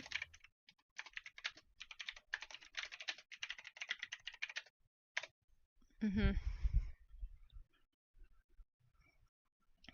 I have to address something. Yeah. I don't think Blink is still here, but Blink was asking about something that was like tips on how to fix an essay, and like I might not be able to cover that during HCAT. Sometimes I can, but it's a little bit hard because like I don't know if that will help with the cleaning process or the like organizational process. It might, but I don't know. So like the discussion usually, I mean, if it works for people, we can, but that's the problem, is that like the first thing on HCAT is that we actually are doing the housekeeping stuff, and I don't know if everything will support that, and if we're already involved in a conversation, it'd be difficult to pivot. So, but we would want to help with that in the Discord. I think that would make sense too, because like it's a new criticism paper. I need help with the conclusion. Like that's that. I think that skill would. I like working on those sorts of problems, but it's definitely. I'm not sure that's like a big skip over to verbal processing and language processing, but I don't know. Just that's my thoughts. Visual. Yeah. If someone wants help with that stuff, we do have, put it in Discord in like the art channel or wherever. Yeah. People can look at it, but yeah, because the problem is like I think you'd have to sit down and process that. I don't think it would be do it while you clean things. So that's my concern on that one in particular. And that's sort of like in general. It's like it's not that HCAT you can't bring up that stuff. It's just that like it might be harder to get it to work since the priority is on making. We talk about whatever keeps us moving around cleaning, basically. Yeah. Okay. Or at least that's my current understanding. This is very like the HCAT thing is very like whatever works because I can't I can't live in a environment that's falling to shit. And it's been a little bit hard. Like I've been having a lot's been going on that are like serious problems that I need to figure out that have like financial aspects to it and logistical aspects to it and like health and like my dog and my mom and myself and other things. Yeah, so it's so that's happening for me too. So it's like my house looks like shit. But it's damn it. Okay, that was a little bit of a tangent. Oh, there are no tangents in HCAT. Yeah, it's up to you if you want to hear like examples of what I was getting at tone, if that'd be helpful, or if you want to like move on to something else.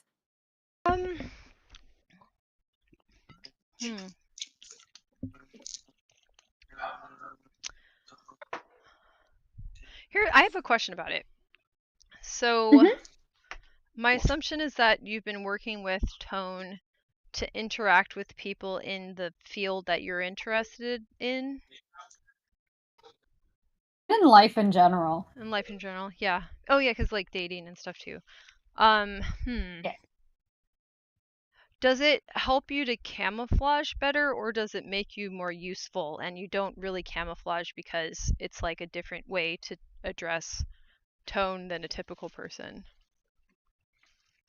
More the latter. Like I could use it in either way. Yeah, I have developed more of an awareness of others' tone versus mine because I have more cognitive load when I'm talking because I'm like thinking of what I want to say and how I want to say it. So like when I have awareness that I'm feeling really dysregulated, sometimes I try to like mute my tone or swap it. That's more once in a while. Okay. Versus like hearing people's tone, that's less cognitive load, like in addition to what they're saying, unless what they're saying is super dense. So it is, more of the helping me process and giving me more information. Right. Rather than camouflaging. Yeah, see, and mine works similar. It's like I'm not as good at controlling my own physicality. I mean, I can work on it, but it takes a lot more effort than observing it in other people.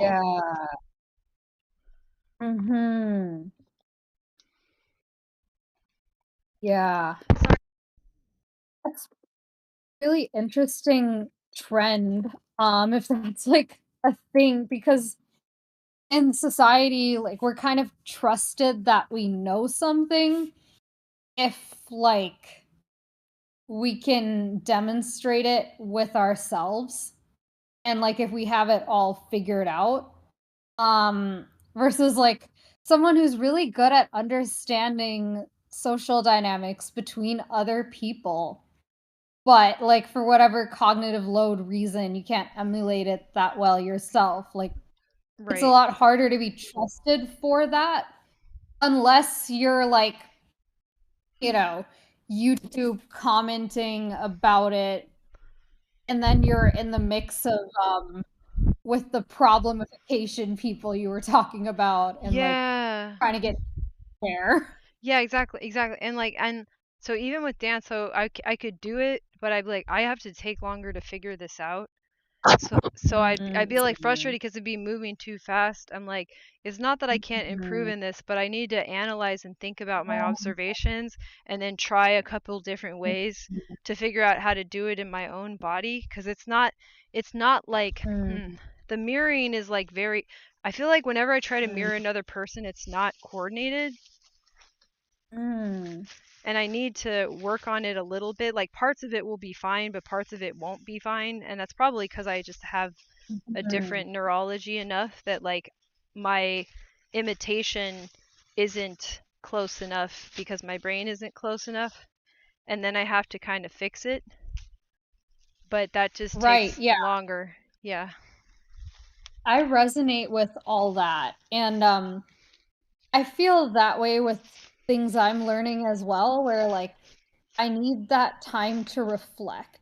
And so something that I do, which I really want to find an alternative to this, and part of this is because of how few and far between my interactions with people are, like with any given person who I'm working with or learning from, which this wasn't the case back at that first job after college, where like I was able to work a 9 to 5, getting done the 5 or 6 hours of work a day that most people actually get done within the 8 that I was at the office, and spending the rest, like doing what you're saying, and that worked out.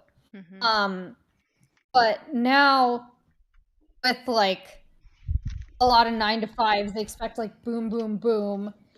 Or with consulting, like I'm doing, the interactions are so few and far between, or even with getting mentorship, where I'll spend like a whole afternoon or a whole day planning and thinking through like, what do I want to talk about with this person? And then I have this backlog of all these notes from people that I haven't gotten to look through yet because I haven't budgeted enough time for it, because it takes forever. Right. And because like anyone I talk to, like culturally it quote unquote shouldn't take that long. And I do wonder how much of it is the burnout brain, because I used to have better intuition of like, well, I don't need to look over the whole thing. Like here were generally main points, versus now like I forget it. And I wonder if it's maybe just having too many input sources and trying to converge on it, versus like having one job where I'm working on 1 or 2 projects at a time.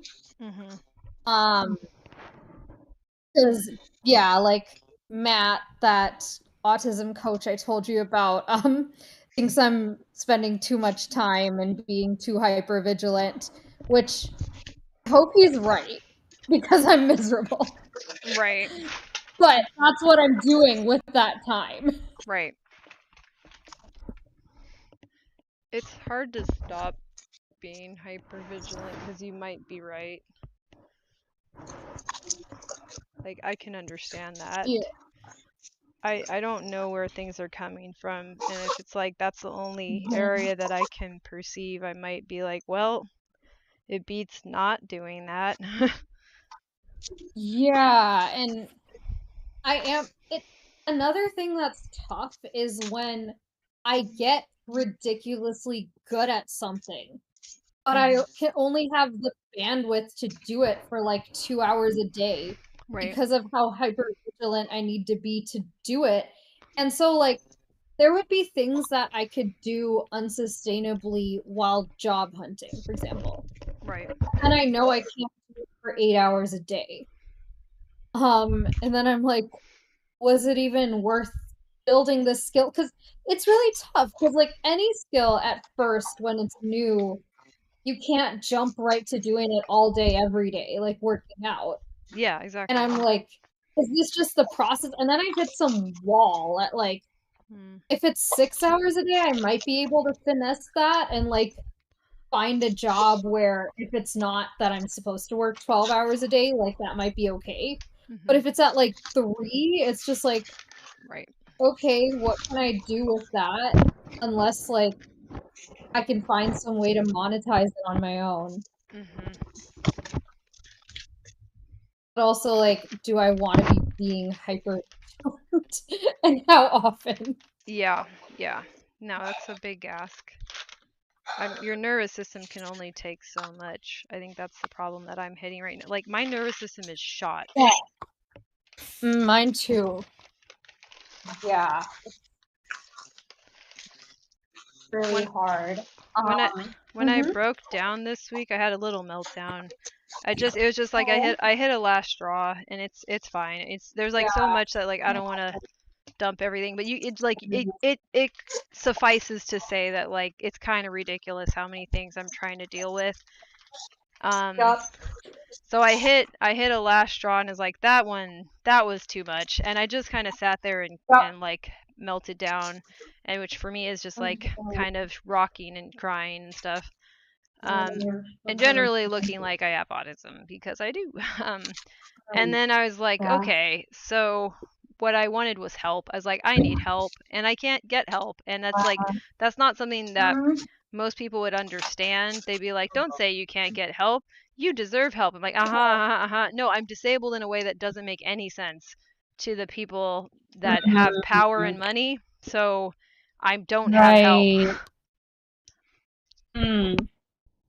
Yeah, I hear that. Like I have been questioning what kind of help can I even take in? And when is it like more work than it's worth to ask for the help, to process the help? So this like clusterfuck of a situation, which I'll try not to rehash the whole thing, right? So like late last year, after talking with a friend about some career challenges, and she said that it sounded like the interplay with autism was making it harder, and recommended talking with some autistic people doing similar work. And also just people doing similar work in general that's like more similar than what she was doing. Like basically just she was like, get more advice that's relevant to you as a starting point, because like you're clearly not able to fill in the gaps fast enough without it. And so that's what I was trying to do. And in that process, I end up in like all these other dynamics where that person I was hoping would help me with interpersonal dynamics gets me into more interpersonal dynamics that I'm like talking to other people about. I'll give like 2 quick examples. So one is there's this career coach I hired, different person from Matt, I'm no longer working with,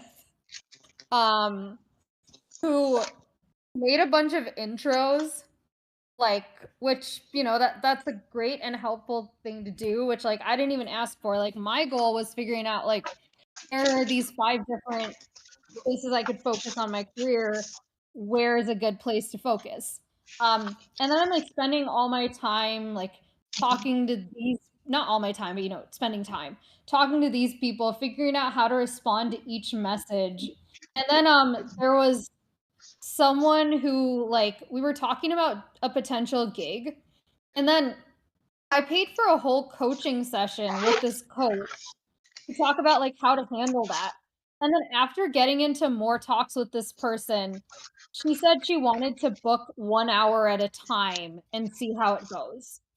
And I just didn't follow up. Like if she had followed up, I would have done an hour, but like yeah, that ended up being like more trouble than it was worth. And then he also started like suggesting ways we collab, which I found ethically gray area, just like as a thing Yeah. to do in the world. Mhm. There was him, and then there was this other person I mentioned last week who I had been like, I was really excited to chat with her and just like the way we're chatting here, just like pick her brain for half an hour. And then like out of that conversation, she like just, you know, her mind snaps to, ooh, you could help out this person I'm working with in this setup, which like it was ambiguous, and I felt like it would be unconventional in a good way, or I could have this side person to talk to about how to navigate this working relationship without being alone in it. And then that turned into a dynamic I talked about where like she's this busy person, and I never got around to asking her, how do you deal with X, Y, and Z, which I'm running into challenges with, and I wasn't even able to get those notes that you'd said you sent me about this person I'm supposed to work with, and you actually get those to me. And then I like misinterpreted something he said as like offensive, and it spiraled from there. And then I figured like, so yeah, this person she set me up to work with has also been kind of an ambiguous communicator, but not to the same extent. And I thought that he had hired interns and that was that, and I'd lost the opportunity waiting for her, and I was disappointed but ready to move on. But then he was like, yeah, I hired some interns, I'm still down to chat if you want to, which I did out of social pressure, even though I'm like, I don't have any reason to want to be friends with this dude. But Right. then on that conversation, he was like, there's so many things you could help me with. Could you like send me a statement of how we can work together? And which I still haven't done yet, and I'll get to why. But yeah, now he emailed me asking if I'm down to meet in person on Tuesday. And he's like in a different industry, which I don't feel like I have a good map of. And I would not have considered talking with someone like him if it was thinking I'd have this other person to fill in the gaps. But with that person, I'm on this like, she told me to stop texting her because we were both just like getting mad at each other and spiraling. Okay. That's Yeah. where that's at. Right. And she thinks that this is just falling through the cracks at some point. I probably will at some point be like, I recognize that what I said to you was mostly explanation and very little apology. I'd like to send you an apology message if you have bandwidth for it, but I'm not ready to do that right now. So then what I did was I scheduled a chat with another person who works with her to try and get some level of lay of the land.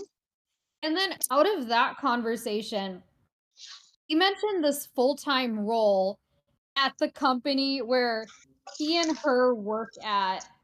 And now I'm like, I just finished a cover letter for that, and I'm like looking through it now, and now I'm like busy applying for that and still haven't thought through like, how do I want to approach this working agreement in a way where I'm not going to be with this other guy, in a way where I'm not going to be like exploited all over again. And yeah, I want to like time box how many shits I give about this, but at the same time, it's like if I give too few shits, I could just dig myself into a hole and just drain my energy even more, and then like it doesn't last more than 2 weeks anyway because I don't know what I'm doing. And What yeah, I industry is forget this? where If it's okay to ask. tech startups. Mm. So it's a challenge. Like I was I was in this neurodivergent writing group, which I can share that in the chat as well, if anyone's interested. And yeah, like, it was people who work in different industries, and, like, we were talking about how for jobs nowadays, usually, like, if you don't know someone, like, good luck getting your resume noticed, unless you have some really, really unique skill set.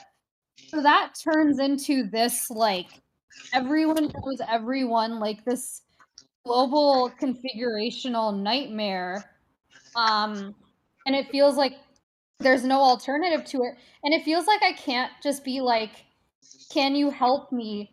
and then get help. Like, none of I mean, maybe I'll end up, full-time employed through all of this, which would be a win in a way, but it's still, like, on a psychological level, just incredibly frustrating that I can't just have a conversation like, "I'm stuck with such and such. Yes. You have that skill. Can we talk about that?" Yeah. Without it turning into you offering me a job, and then, like, we can never talk about the thing. And then the So, job probably yep. doesn't work out either because we can't talk ever. I have Yeah, go ahead. a sense of this where it's like, instead of being like, I need help right now, it has to be, hey, Mhm. can you be good at this other thing and then you can get help? Yes. 100%. Right. Can you do it completely on my terms? I can't accommodate your autism because of my autism, or either that, or I don't have autism, so I don't understand your autism. Right. One of the two. Right. Which yeah, my non-autistic dyslexic ADHD connection Right. ended up in a mindset to be able to actually help me. I I feel really somewhat guess. betrayed by society because there was this idea that I had is Mhm. that when you really need help, people will help you. Instead of I'm like, okay, Mhm. I really need help. And then they're like, okay, what's in it for me? I'm like, excuse me? I said I really Yeah. need help. Yeah. Not what's in it for Yeah. you. I don't know what's in it for you. I just know that I really need help. And then it's like, well, we need a Yeah. goods and services exchange here. It's like, okay, um, would Mhm. you like to drink my blood? What do you want? Like, Yeah. I feel that completely. Um, and like I've been having a lot of anger lately, because of this dynamic, and just feeling left for dead by society. mhm. Um, like running into this for with more and more people, and like I don't care what the 1% is up to. You know, I figured 99%, or wherever.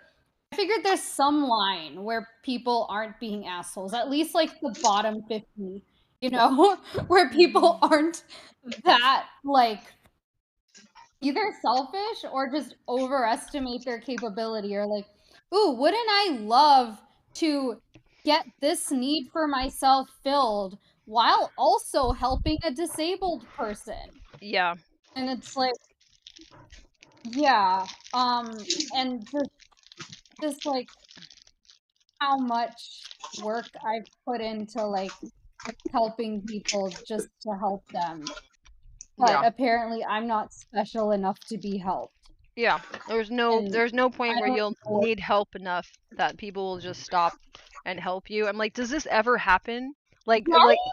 Right. Right? Like, yeah, go ahead. I have like literally like right now 3 definite signs of lupus that are actively happening, and then like 6 Yeah. that are intermittent, and I still am waiting till March 27th. I'm like, can I cut a line? Like, I'm pretty sure like I'm literally have evidence that my body has hemorrhages in it. Like Oh blood my clots. god. So, and I don't Wow. know where else they are. I'm just walking Wow. around like that.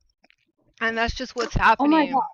Yeah, there's nothing I can do about it. I mean, I can try to get to another doctor, but I also need to make myself useful to society. I can't go to the like help me please now line. There isn't anywhere for me to go. I don't know how to do that, even if it exists. Wow. So yeah, and then my dog needs like experimental elbow surgery, and I need to talk to people about that, and I need to make sure its staph infection didn't give my mom MRSA. It's like this is ridiculous. Gosh. So who do I go to be like, hi, I just literally need someone to drag my body around to the places with the people that are Yeah. supposed to help me, because they could give a shit what Oh. happens to me, as far as I can tell. Oh my gosh. I am so sorry. And like about the lupus, like is that something that urgent care might be able to help with at all, or is it like you need to see specialists? I need to see a specialist.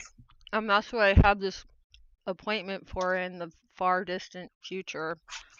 I'm trying to get my medical records from my doctor that I've been with for like 2 decades, even though I don't think they've kept my medical records.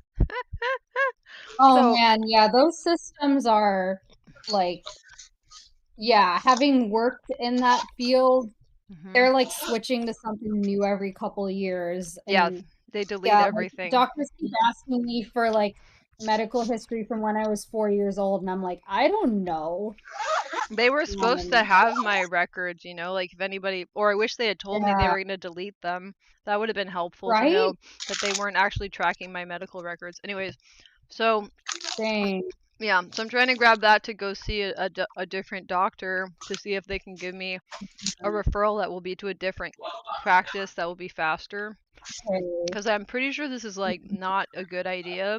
Like I'm like I like, okay, the odds of me not having lupus are like less than a fraction of a percentage. Wow. Which I'm conscious of because I know how to read studies. So it sucks because like, yeah, I mean, I've arrived at the, I mean, I guess I could go to urgent care. I wouldn't want to like exaggerate, but I could be like, hey, like, here's something called, I don't know, maybe I should. Maybe I don't know what else to do at this point. Like, because I was listening to stories on YouTube about people who have dealt with medical gaslighting.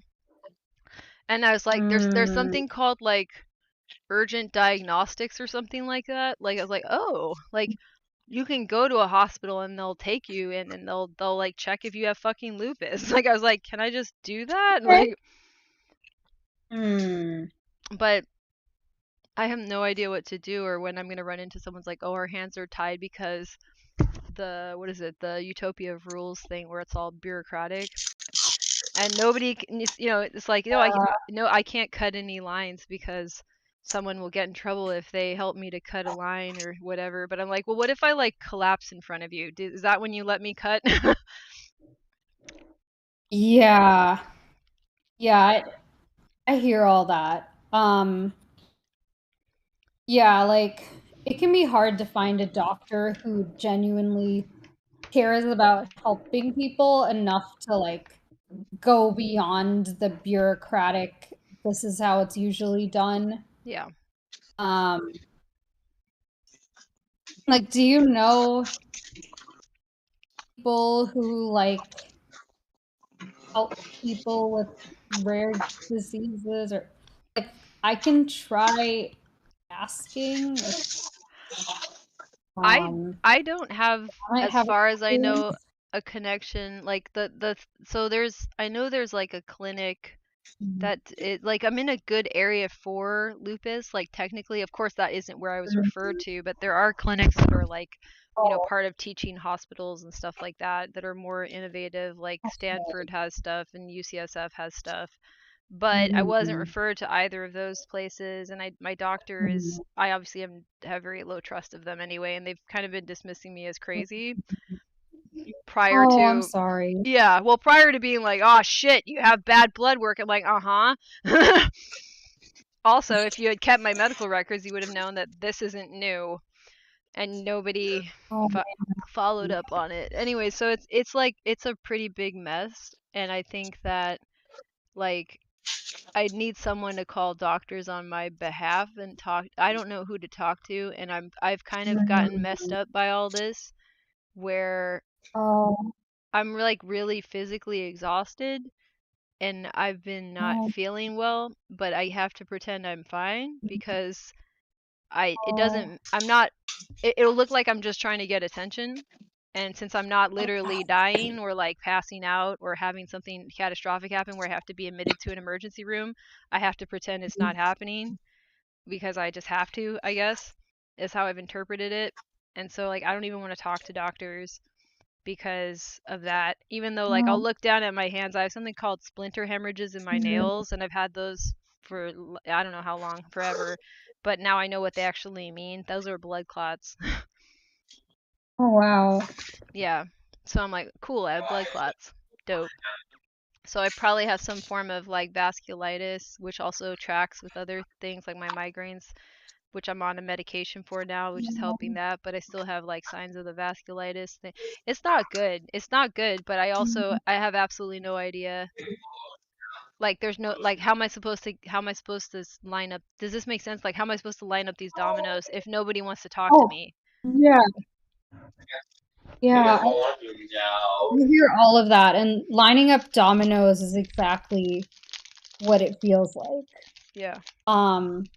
And yeah, like, do you know if it's like, are those hospitals places where you have to get referrals to, or Yes. yeah, Yeah. okay. So that's why I think I have to go. Mm, I have to go to One Medical, I think, because they helped me when I was having COVID to get like the okay. Paxlovid, which now I'm really glad I did because that would have been gnarly. Hmm. Anyways, so yeah, so I can try to get in with them and treat them as my primary care, but that's why I'm trying to get my records from my. Listen to how shady this is. I'm trying to get my medical records, right? So I had to get signed paperwork to sign a release to send it to my house. The paperwork said that if I'm sending it to my house, they're going to send me a bill first. I'm like, what? So then Oh, I call my doctor's office. I'm like, can I get that bill some way that isn't the snail mail? Because this is going to take a lot longer. If you are sending me a bill to then have me snail mail that back to you, to then have me get mailed my record that HIPAA says I'm supposed to be able to right. have. So then they give me a number to the company that's supposed to handle the billing. And then the company that's handling the billing, the woman laughs because she says like, we don't bill patients. I was like, what? She's like, no, we don't do that. I was like, oh. But so now who knows what's going to happen? Because I could have called my Wow. doctor's office back and talked to the receptionist and said like, they kind of chuckled at me, or not at me, but like at the scenario. They were trying to be nice, Yeah. and saying Yeah. like that's not how that works. So how come your form says that's how it works? And am I going to get my Right. goddamn records? Because at this point I want to sue you guys. You know that. Yeah. Man. Wow. Yeah, I'm really sorry. That's It's okay. I don't know what's going on. So yeah. So like, yeah. And then I just don't. I just like I'm just angry because it's like, who do I go to be like, I have hella autism, you guys, and like I'm making it to work, and my mom has to. yeah. My Yeah. mom also has autism, has to watch my dog when I'm at work, Yeah. and she's elderly, Yeah. maybe has MRSA, and it's just like Mhm. all this shit. I'm trying to earn money, and Yeah. I like my job, but like Mhm. can somebody cart me off to the Yeah. fucking help me please store? Yeah, I hear all that, and it's like you finally found a place where you can work where it's like fulfilling and Yeah. like in line with these niche skills that you have, and like you need to deal with this health stuff that's like constant. And if I didn't have all Um, that background in the niche skills, I wouldn't be doing as well as my mhm, job, because what I'd rather be doing is sitting down and mhm, studying in my free time, knowing what surgery my dog needs to have, making sure that mm, that's all good, knowing what the hell is going on with my own immune system. You know what I mean? Like I can't do this. I'm just sort of pretending I'm okay because whatever survival skills I have are adequate to make me not seem like a lunatic right now. But I'm like, I'm not okay. I have an autoimmune disease. Like, I'm very confident I have, like, I'm not supposed to have, like, just even the thing in my nails is a really bad fucking sign. And, like, these are all, like, I have so many symptoms that they go, like, talk to your doctor, talk to your doctor, talk to your doctor. And it's like, and do what? Be like, hi again, it's me. You set me up to not be seen until March 27th. What's up? Like, right. Yeah. Yeah, that all makes sense. Yeah, the place with the March 27th appointment, like, would you be able to, like, call them and see if they could do any sooner? maybe. I mean, no, they're terrible. The people that they referred me to have some of the worst reviews. If I see anyone sooner, the other doctors have like 1-star reviews and people literally saying, if you value your health, don't see this person. So if I go see someone else at the same practice, I won't be able to see anyone but the person that they assign me to, and I'll get assigned to one of these other doctors that has like these 1-star reviews that are like horror stories. This is ridiculous. Like, this is 100% true. Kyle has seen the reviews. It's crazy. Wow.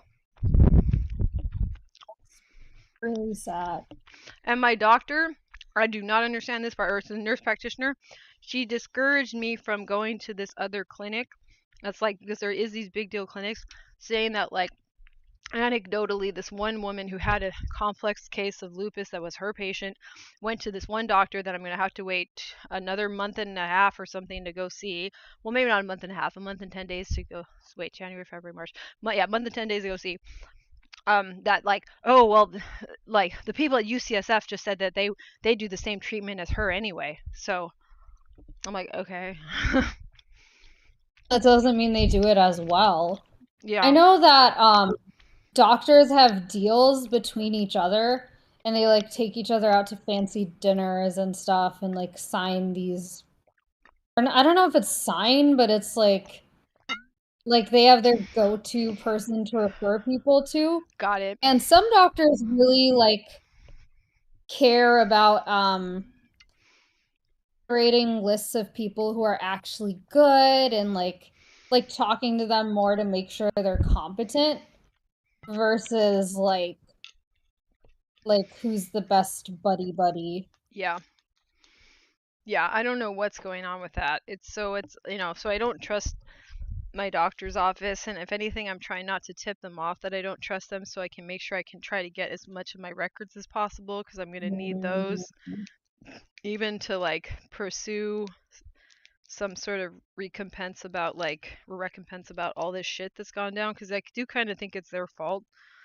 And yeah, I don't know. So it's like, I feel like I'm not trying to read into my own issues too hard, but like, this isn't right, and I really don't know what to do. And I need another person to help. I can't do this. Like, I wish I could. I can't fucking deal with this anymore. I just want someone to see me at least about the autoimmune disease, because I still have to deal with my dog. And like, I mean, this is how serious it is with the dog. I had like one of the, like, I had to go to UC Davis, which is this experimental teaching hospital, because it's the only people that can do the kind of surgery that he even might need. And we still don't know which one it was. And I was talking to this other woman who's a doctor at this orthopedic specialist who can't do it. And she was talking about like the one procedure they know how to do is fusing the bone. And the other thing she said is that at least she said this much, is that he's not a candidate for amputation because the other elbow is also messed up and could give out on him. I'm like, you're about to, like, if he had a good elbow, they'd be talking about cutting his arm off. Oh my gosh. So I'm dealing with that, and I'm trying not to like be perceived as mentally not fit to like handle things. Yeah. And I absolutely no idea what to do. And like, my shit's fucked up, man. Like, I've been having a disease, and I don't I don't know what to do, because it's Yeah. like I don't want to get sicker, and I don't seem to have gotten sicker after all these years, but I don't really know what Right. this is doing to me. And just the stress of not knowing what the hell it is, when it Mhm. seems so simple to just skip me the fuck into Right. somebody's line. Somebody just do the fuck, just put me in a room with this asshole and give me the extra tests you have to do, and I'll just show her all the pictures of the rashes and this and that, and like I was flaring, and I probably still am flaring, and do I have vasculitis? Like, Mhm. just fucking please do that. Like, I don't understand. Like, if this is a condition that's triggered by stress, can you at least reduce the stress of me not knowing if I have the fucking condition? And I don't know how to communicate this to a doctor, because my doctors suck. And then I have to like basically see a brand new doctor and have time to do that when my mom can watch my dog while my mom is still waiting to get her blood culture to make sure she doesn't have fucking MRSA. Like, I broke down. Wow. Like, I don't know what to do anymore. So like, and I have hella Yeah. autism. So it's like, do you see what I'm saying? It's like, I was like, is this my Right. fault that I'm in this Right. mess? I don't know. Maybe it is my fault. No, it's absolutely not. So about the autoimmune disease, like you'd mentioned, like being really tired. Is that like how long has that been happening? I mean, I've been looked at and thought that I might have like narcolepsy over 10 years ago. So I was I've been using Vyvanse to like probably address that, to be honest. Mhm. And there's a shortage on Vyvanse right now, so now I'm just drinking caffeine as of today. Oh, So wow. yeah, no, I've had problems with my probably since I was like a teenager. So Hmm. a while. Gotcha. Yeah, that makes sense. Like, because you were saying that the symptoms haven't been worsening, like, yeah, I totally hear what you're saying about the stress. Um, like, and yeah, I'm not a doctor, so I really don't wanna, like, tell you how to think about it or anything. But I also know that, like, the looking up every possible symptom and worst case scenario and, like, that I just I see literally it's I have no just idea what any of this means. Like I think the problem is that yeah, like genuinely the things that are happening to me are weird. They're not like, "Oh, sometimes that's fine." It's always mhm. like, "You should talk to a doctor right now." I'm like, "Okay, great. Excellent. Well, Well, Oh, my doctor doesn't give okay. a fuck." and again, like we came out with this because, like, Jane was talking about some symptom, and like, does this ever happen to you? Does this ever happen to you? And I'm like, no, no, no, no. Mhm, That's crazy. That doesn't happen to anybody. You know what I mean? mhm, And then Jane went and was kind of researching and then got pointed in towards the direction of lupus. And then from mhm. there, these are not things that you can create in your mind. Do you know what I mean? Like, oh, I'm depressed now or something like that. It's like a physical Right. thing that she's had for, let's just say, a long time. And the fact that even the sparse amount of medical records that she does have, some of it is Mhm. strewn throughout there. It just simply comes down to, it really does seem like her doctor is very dismissive of her for whatever reason.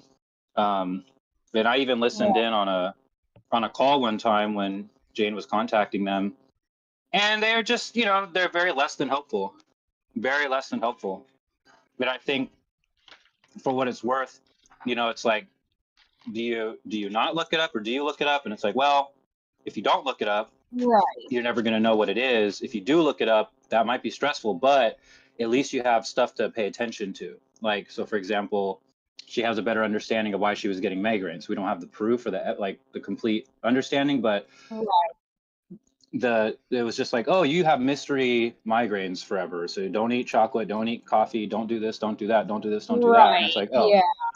if you take an ibuprofen, which all that does is reduce inflammation, then all of a sudden your migraine is not as bad or goes away. We wouldn't have gotten to Mhm. that stage had we not been Right. inspecting. You know what I Mhm. mean? So it's difficult. It was very difficult. Yeah. Yeah, I definitely hear all that, and I know it's really tough. And yeah, then there's the dilemma of like how much more to look it up between now and this appointment versus like counting that as the next step and that being something quote unquote being taken care of and that What you don't need to worry about until then. And like, yeah, there I is no don't right want answer. people blaming me for learning over since I was like, so basically like how far back this could really go is about 10 years old.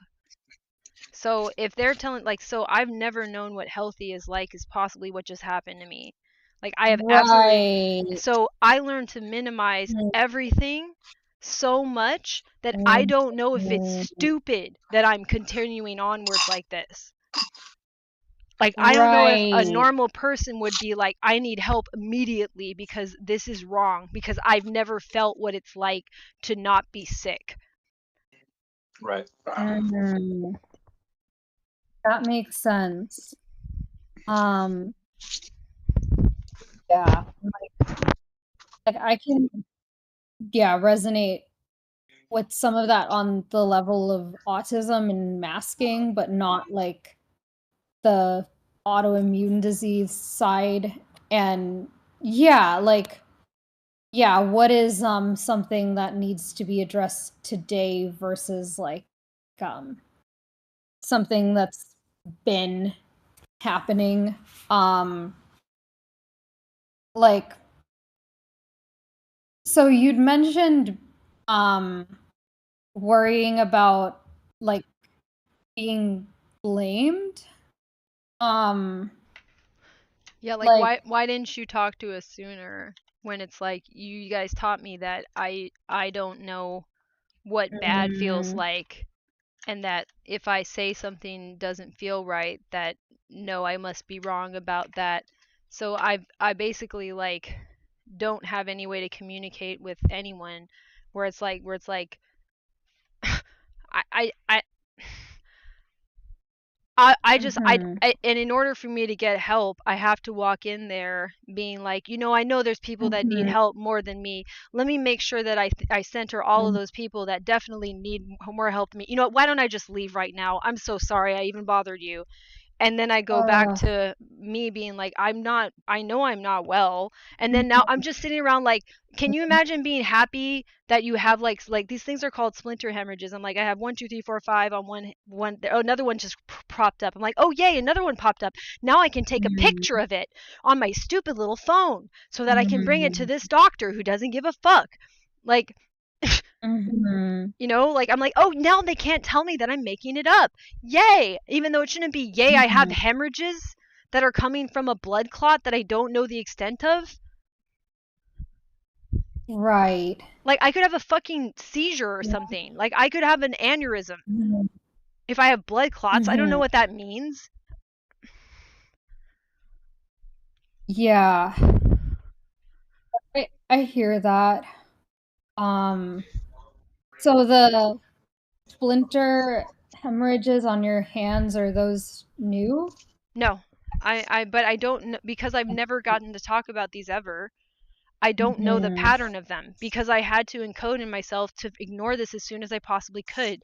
So I don't know if they're happening more or less because this is like this is like what's a normal thing that happens to people, like a zit, right? Like how often, like, do you know how often you've had zits over your life Right. or when? Yeah, no. No, it's the same thing. Like I Mhm. don't really know the pattern of this because I trained myself to ignore it, even in fact, because I Yeah. didn't have an explanation for it, and I was embarrassed because I'm like, oh, I must be doing something wrong.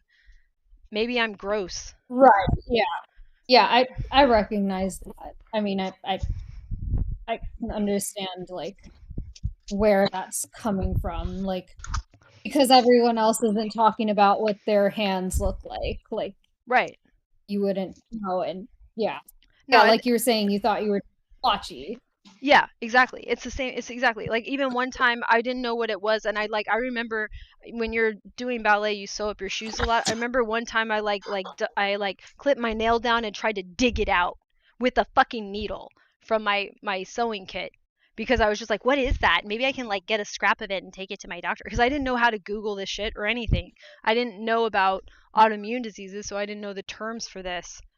The only reason I even found out, so it's not that I like started searching this. I looked up lupus, and then I found these obscure things, and then I looked at pictures of it. I'm like, oh fuck, that's what I have.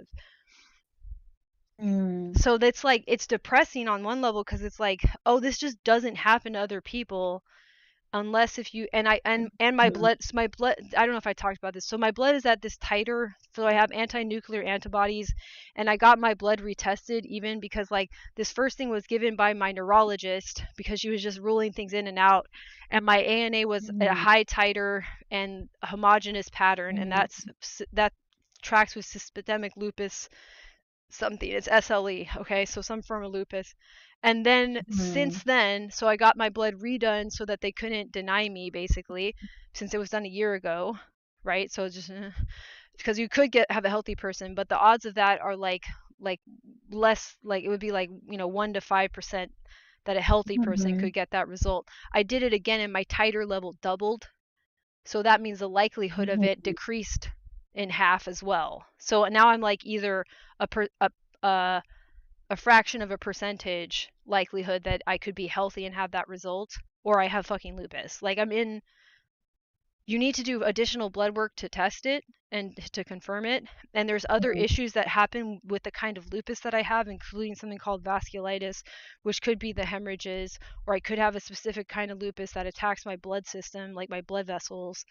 And I had to like, I don't even like, you see how like this is nuts. Like the odds that I don't have this is really low. And it's not like I want to have lupus. That's not.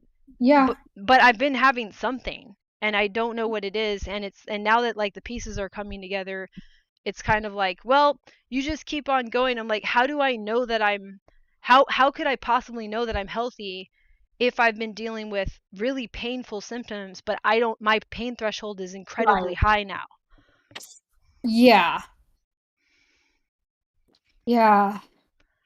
But my point with all this is like, there's no place. I feel betrayed by society because there's no place for me to go help. And in addition to this help, I'm having a hard time taking care of my space. I'm having a hard time with self-neglect. Right. And the only reason I'm getting through this is I'm young and healthy enough to kind of just like kick myself down the road. Like I'm basically hurling myself through this with whatever energy I do have, and I don't think that's going to be good for my immune system in the long term either. Like I don't know what it's costing me to do that, but I don't have another choice but to use all of my energy to try to be as normal as I can, just so that I don't become depressed or I don't fail. Like I feel like I'm on the edge this entire time, and I don't know what to do, and I don't know who will believe me that I need help now.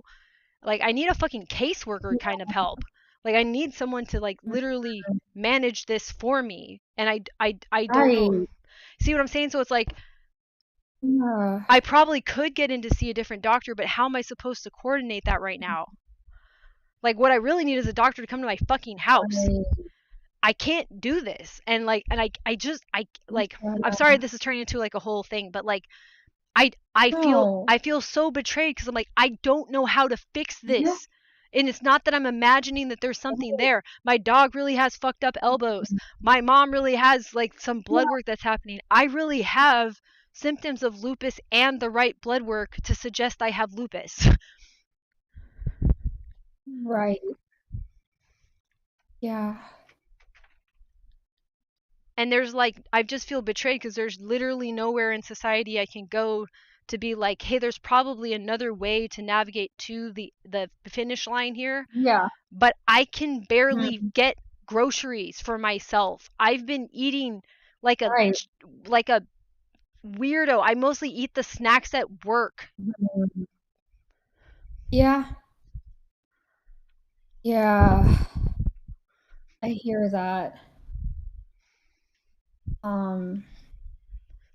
Not that you need to fix this, but it's just like this is kind of my broader this is speaking to my broader point of that, like I have absolutely no idea how other people with autism are getting through this. Like, if I'm supposed to be one of the lucky ones and I'm in a good situation, and aren't I just Oh, like gambling on the fact that like my body seems to be okay with having lupus so far? It's like, oh, it hasn't fucked you up too bad yet. I'm like, has it? I don't know. What does my liver look like? I have no idea. What do my kidneys look right. like? I have no idea. Mm-hmm. Yeah. Yeah. I hear all that. It's sometimes it's like feeling punished for finding some way to make it to a certain point. Because then it's just like people are like, oh, well, you made it this far. What's a little more? Right. And it's like I've been needing help, and there's just there we need I don't know, like I feel society wide like we need caseworkers that help with people short term when they're having emergencies. I don't know why we don't have that. We don't have social services for that. Right. Yeah. Like we have all these separate things. Like, there's like something for if you're about to get evicted and like something else for healthcare. It's like, why is there nothing to like tie all of it together? I feel Yeah. like, yeah. It doesn't make sense. Um, Like even to get like I really just don't even know what to do. And like in theory, we have services for that for like elderly adults in theory. Like I learned about that mm, like because elderly people can have issues with self-neglect. And then I was like, "Oh, that's what okay. happens with autism is you're teetering on the edge of self-neglect." Right. And Yeah. that's what I'm doing right now, and it feels like the crazy thing about it is I know I'll never be, maybe not never. It seems statistically unlikely based on my past that I'll ever be truly like having to get hospitalized, having a psychotic break or something. Mhm. My brain doesn't seem or my body doesn't seem to be in that sort of a problem, but that shouldn't be the edge, like that's Oh, that's yeah. that's a lot to say like that's when you can absolutely get help when it's like no, I'm just I'm starting I'm constantly deteriorating around the edges because I can't do this. I can't handle this. And like Yeah, I hear yeah, all of it. yeah. Mm. Well, it's just Yeah, and then difficult cuz when you hear it, it's like I can hear you like kind of saying like it seems reasonable that I'm not handling this, yeah, but I don't want to dump it on anybody else either cuz that's like it shouldn't have to rely on individual people. There should be a system in place. right, This doesn't make any right. sense. And the people that are supposed to be helping me are like, "Oh, but we have a lot of phone calls you need to make on our behalf." I'm like, what do you get paid for?" Right, yeah. Yeah, for real. It's like deterring people to drop off along the way and Yeah, then say that they're like not committed or whatever, but like they do not have the energy. And then if you look at like the other extreme of the people who are having psychotic breaks or ending up in a hospital, um, like, with different kinds of conditions that are treated differently, like, if you're looking at more of the schizophrenic mhm. realm of things where they're just like medicated, like for example, like bipolar, like um and I'm not saying that those people are born like,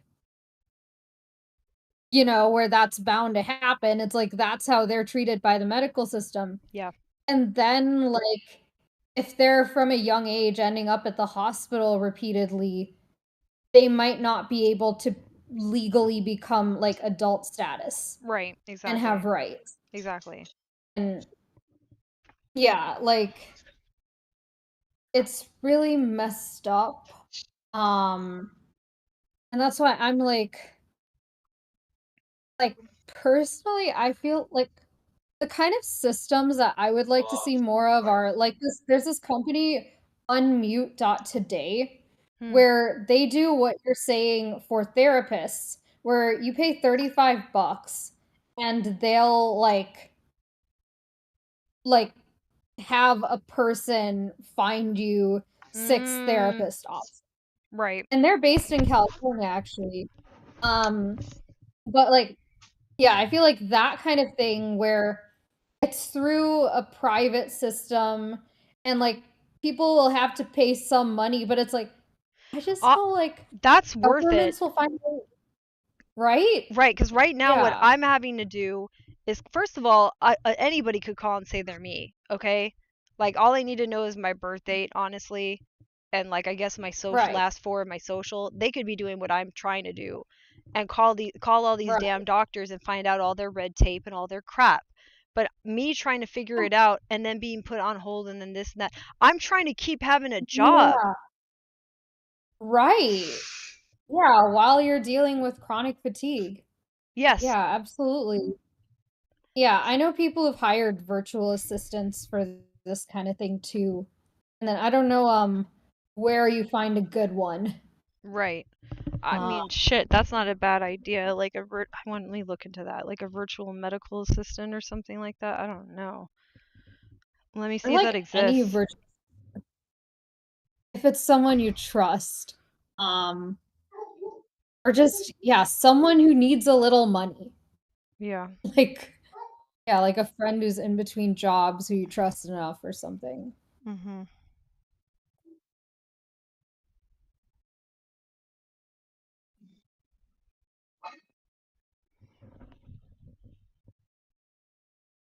I need. Yeah, because I recently fell off from trying to help with all that stuff because I got back to back a bunch of crap, my stuff going on too. Right. Oh man. It's tough. So if there is somebody you could just hand it off to, that's kind of nice. Yeah.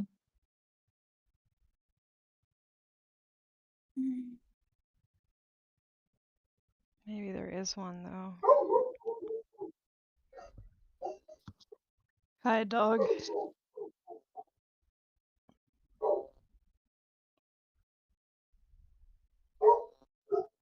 It's funny, like everything I'm finding is for the doctors. I'm like, I want one for me. Oh, really? Yeah, they're like, delegate time-consuming Like tasks to a virtual assistant, allowing healthcare professionals to focus on patient care. You got any of these virtual assistants working for y'all? Because I ain't never met them. Yeah. That's interesting, actually. Oh, there's so many ads for them. Wow. Yeah, I don't know if just sit there there and are do insurance work.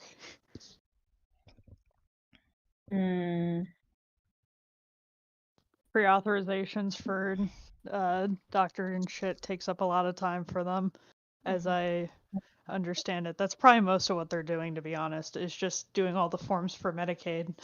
Great. Maybe I should just call something for like an elderly person and be like, hey, you want to help a young person? That seems to be it. Yeah. I mean, shit, maybe that's what I have to do. Personal caregivers. I'm like, alright, fuck it. Yeah. I give up. Who are you searching for? Myself. How quickly do you need to find? How quickly do you need to find an option? Immediately. They have within 7 days is an option. Amazing. Okay. Which reason is why you're looking into home care? Other. All? How many hours of care are needed per week? Less than 10. Home care? That's like where they show up to your house. Yeah, I don't give a shit at this point. I give up. Like, I'll just be like, can you come here and just like answer phones and call people for me? Honestly. Better yet, you can work from home today and still get paid. Yeah, exactly. You want to work for a crazy autistic woman that's not old at all? Great. Help me, I have lupus. By the way, can you watch this dog with a dislocated elbow? Do you want to double dip into the pet care industry?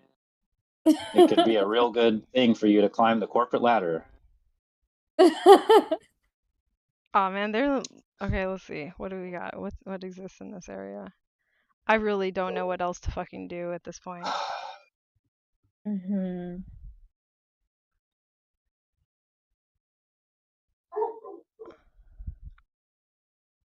Kyle, I think it's your dog I'm hearing now that I think about it.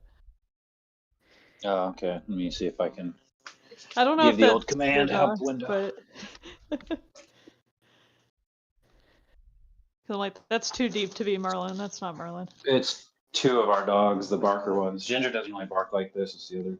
Well, Hang that's on, what I'll I be mean. right I'm like, back. I don't know who that is, but I didn't figure it out at first because I was walking around. But I'm like, that's not Merlin, but I don't know who that is.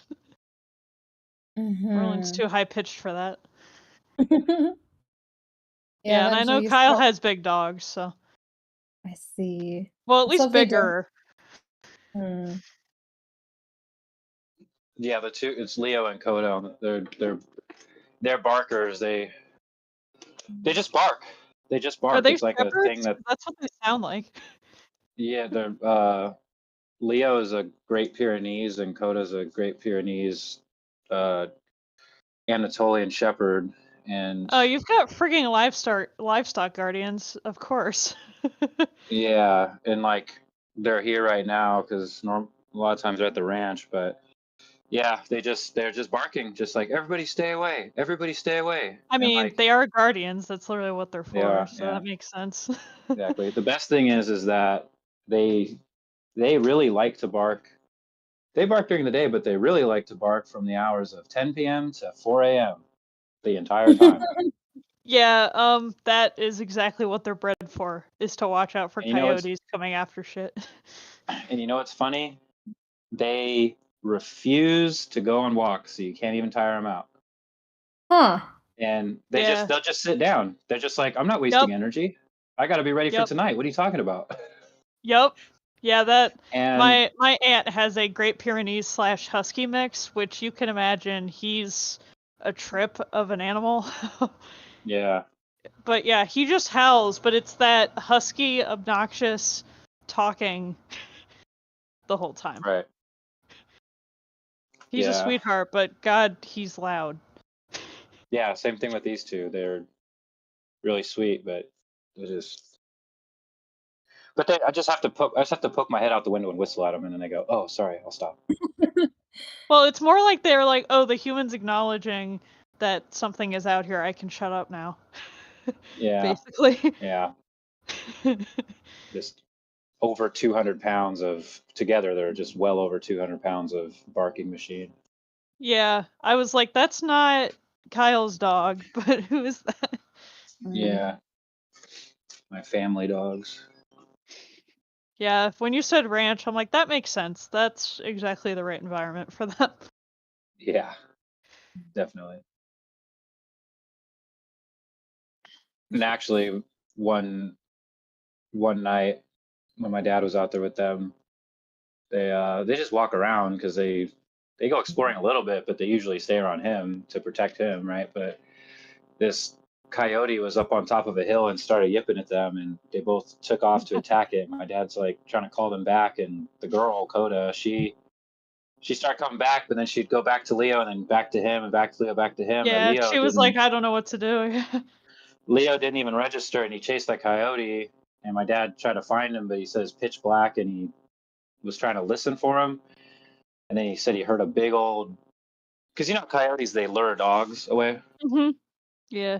So he heard a big old fight between Leo, and he said it was just a pack of coyotes because he could hear all of them yipping individually. You know what I mean?